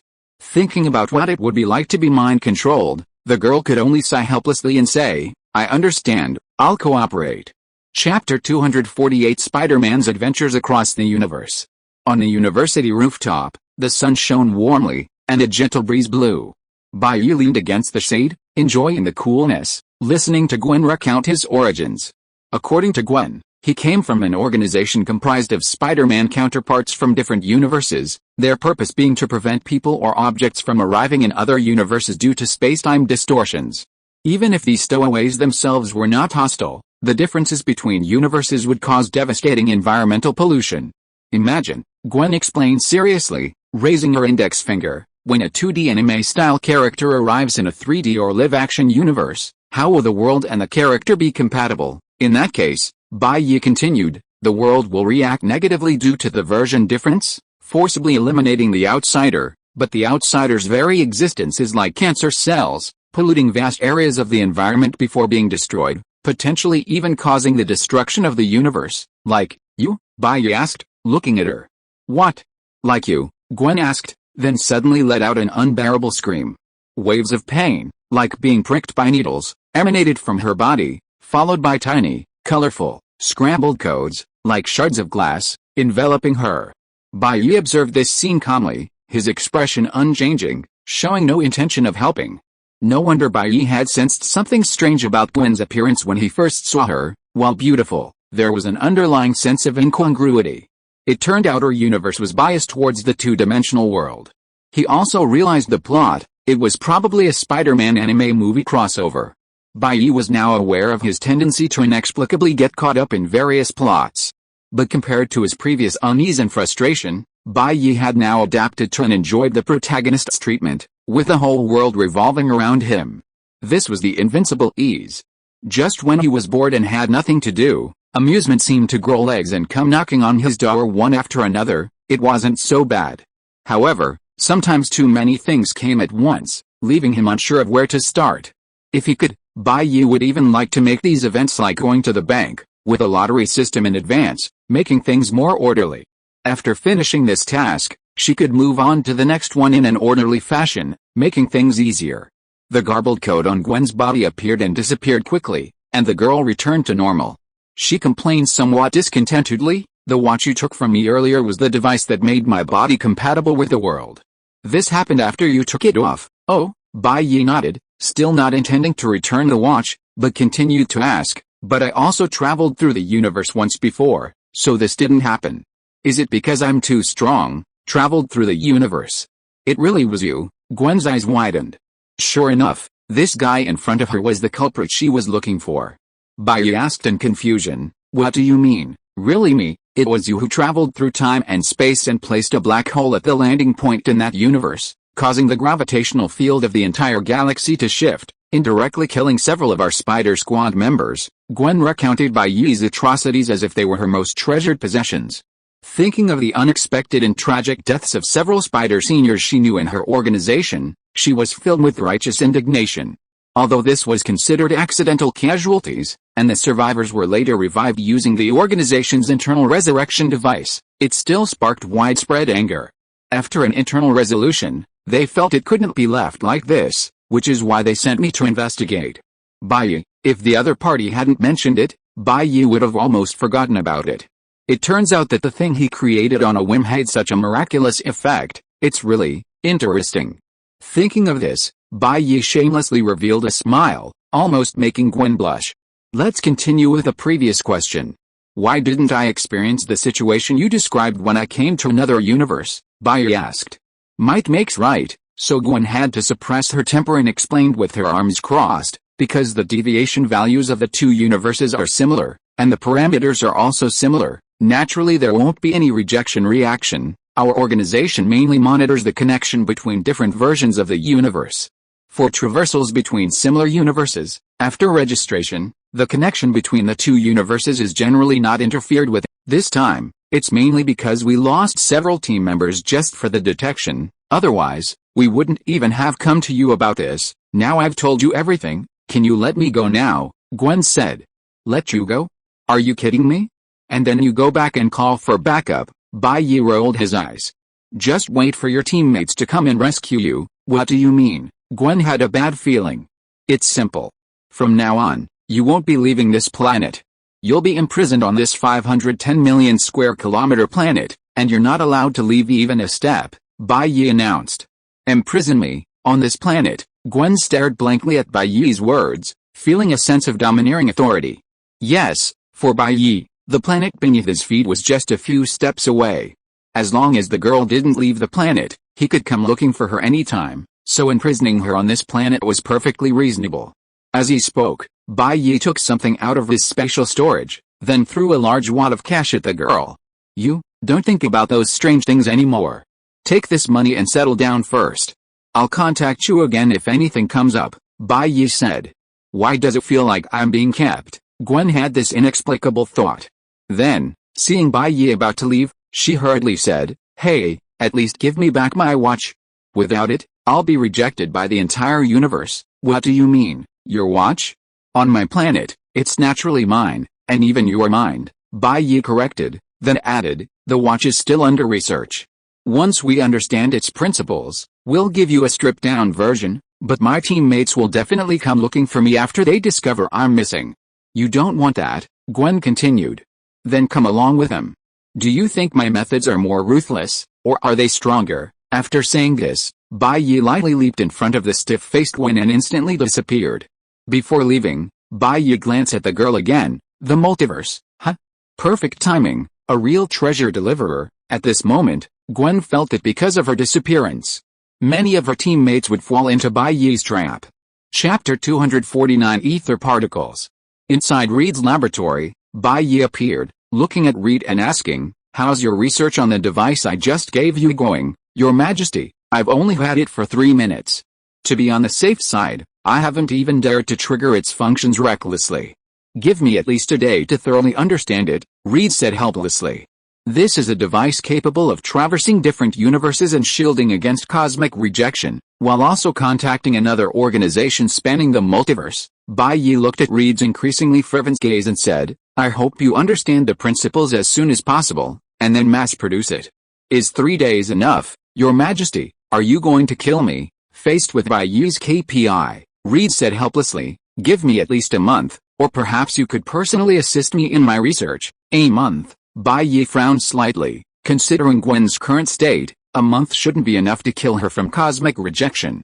First, research and mass-produce the rejection solution, Bai Ye instructed. However, if you feel pressed for time, Stark and the others can take you to the Ancient One to speed up your research. The Ancient One? Reed's eyes flashed with curiosity, and he secretly memorized the name. Looking up, he saw that Bai Ye's figure had vanished without a trace. At this moment, in the vast universe, as time passed, a spectacle rarely seen in millennia was about to appear. At that time, the 9 realms centered on Asgard would be connected in a straight line, and gaps would appear in the spatial isolation between realms, allowing travel between different worlds through these gaps. Meanwhile, in London, England, in an abandoned area, the surrounding force field began to inexplicably distort. The situation was quickly reported to nearby official agencies, but the inspectors didn't take it seriously. After all, the world was full of superpowered individuals. The so-called force field distortion was only occurring in one building, most likely caused by a superpowered individual. But just in case, a paranormal investigation team was quickly dispatched to investigate the environment. Inside the abandoned building, a newly hired young man followed his senior, observing various strange natural phenomena around him. A special ability user? Or a force field type? His ability covers almost half the building, surpassing 99.9% of his kind, the boy thought, exploring the building's interior. But as he passed a room, he suddenly stepped into thin air, the surrounding space shifting, and he found himself in a strange, dark space. Looking down, he discovered his devices had lost signal, plunging the novice into complete panic. Just then, from within a massive stone pillar, wisps of black energy emanated, enveloping the boy without warning. The next moment, enveloped in this dark, crimson-tinged unidentified substance, the boy quickly fell unconscious. And with the appearance of this unidentified substance, in a certain area, a figure began to awaken. "I sense the ether's presence. It seems a new unification of the 9 realms is imminent," Malekith, the leader of the Dark Elves, slowly declared. "Our chance to rule the universe has arrived once more. With the ether, we can plunge the entire universe into darkness." He focused his gaze on Asgard, his eyes filled with hatred. It was Asgard that had plunged him into a slumber of thousands of years, otherwise, he would have already ruled the universe. "You can continue to be oblivious and intoxicated by the illusion of peace. Once I obtain the ether particles, the entire world will be under my control." As Malekith swore his oath, the Asgardian, driven from his home by the White Knight and forced to wander the universe, sneezed softly, feeling as if he were being watched by something unclean. Meanwhile, on the other side, the boy whose body had completely merged with the ether particles slowly opened his eyes. He was then surprised to find himself back in the building, his body brimming with boundless power. What just happened? Why does it feel like so much time has passed? The boy shook his head in confusion, recalling his experiences before losing consciousness. Although he didn't know the specifics, he was certain it wasn't caused by superpowers. Just as the boy was pondering this, a voice sounded beside him. "Ender, you've been missing for a whole hour. What happened during that time?" The boy, or rather Ender, looked up and saw his senior rushing towards him from a distance. He shook his head in confusion. "Really, It seems things aren't that simple. I've already reported to the department, and a large number of people will be coming to investigate soon." The senior shook his head helplessly, instinctively placing his hand on Ender's shoulder to help him up. But the next moment, a black force field exploded from Ender's body, directly blasting the senior away, causing him to cough up blood and collapse to the ground. Staring in shock at his senior's actions, the boy instinctively assumed a defensive stance, but with just a single, powerful movement, the entire building was instantly blasted apart by the terrifying pressure. And the senior, who had only been seriously injured moments before, was instantly and completely killed by the aftershocks. What happened? Ender stood amidst the scorched earth, looking around at everything he had destroyed, lost in confusion. His awakened superpower is to convert food into energy to strengthen his body. It sounds impressive, but its effectiveness depends on its performance. Just like some people who think they can use a few kilograms of telekinesis to drive microscopic particles to create a nuclear explosion, it's purely ignorant dosage and toxicity. To achieve this, you first need to be able to observe molecules and atoms, and your telekinesis must be precise enough to interfere with atoms. These two requirements alone would be considered a super useful superpower for an ordinary person. And Ender's situation is similar. His ability has extremely low energy conversion efficiency. Even though the Bureau applied for a nuclear power plant to strengthen his body, after eating for so long, his physical strength only increased to a few tons. Spending hundreds of millions, his strength is even less than a hydraulic press. This ridiculously low utilization rate directly led the Investigation Bureau, which had been full of expectations for him, to put him on the back burner. Whenever he thinks about this, he is incredibly envious and jealous of White Knight. Because according to the White Knight theory written by Smith, he, as His Majesty, also possesses the ability to strengthen his body. But through just a few months of muscle training, without any external aids, subsisting on steamed buns and pickles, he was able to achieve the feat of ruling a planet by force alone. And now, he discovered that his physical strength had been enhanced to a terrifying level, thousands of times greater than before. And it was still growing at an alarming rate, as if he had an inexhaustible source of energy to convert within him. In an instant, his ambition began to swell within his body, along with his power. Chapter 250 Where are the Asgardians? Outside London, England. The original structure of the building was completely obliterated. The reinforced concrete building had crumbled into dust, splattering debris across the surrounding buildings and creating craters. Ender stood atop the ruins he had destroyed, a bowl-shaped crater dozens of meters long beneath his feet, and the intense heat of an oven. Gazing at the power of his casual strike, his eyes widened in shock, but ambition also surged within him. He could feel a strange substance within his body, seemingly inexhaustible, providing energy to strengthen his superpowers. This had never happened before. Even a nuclear power plant couldn't power his body's digestive capacity. This wasn't the limit of the energy, rather, his superpowers couldn't keep up with the supply. If the energy within his body didn't almost never flare up except through active absorption, even the slightest leak would have caused his body to explode instantly. In just 1 hour, his body had been strengthened to this extent. And with the increase in digestive capacity and physical attributes, the enhancement would only become more terrifying. Ender searched for the figure of his organization's senior, but after observing the surroundings, he finally confirmed that his senior had probably vaporized to nothingness. He sighed, convincing himself, my senior has already reported it to the organization, colleagues will be here to investigate soon, such a big matter can't be hidden from them.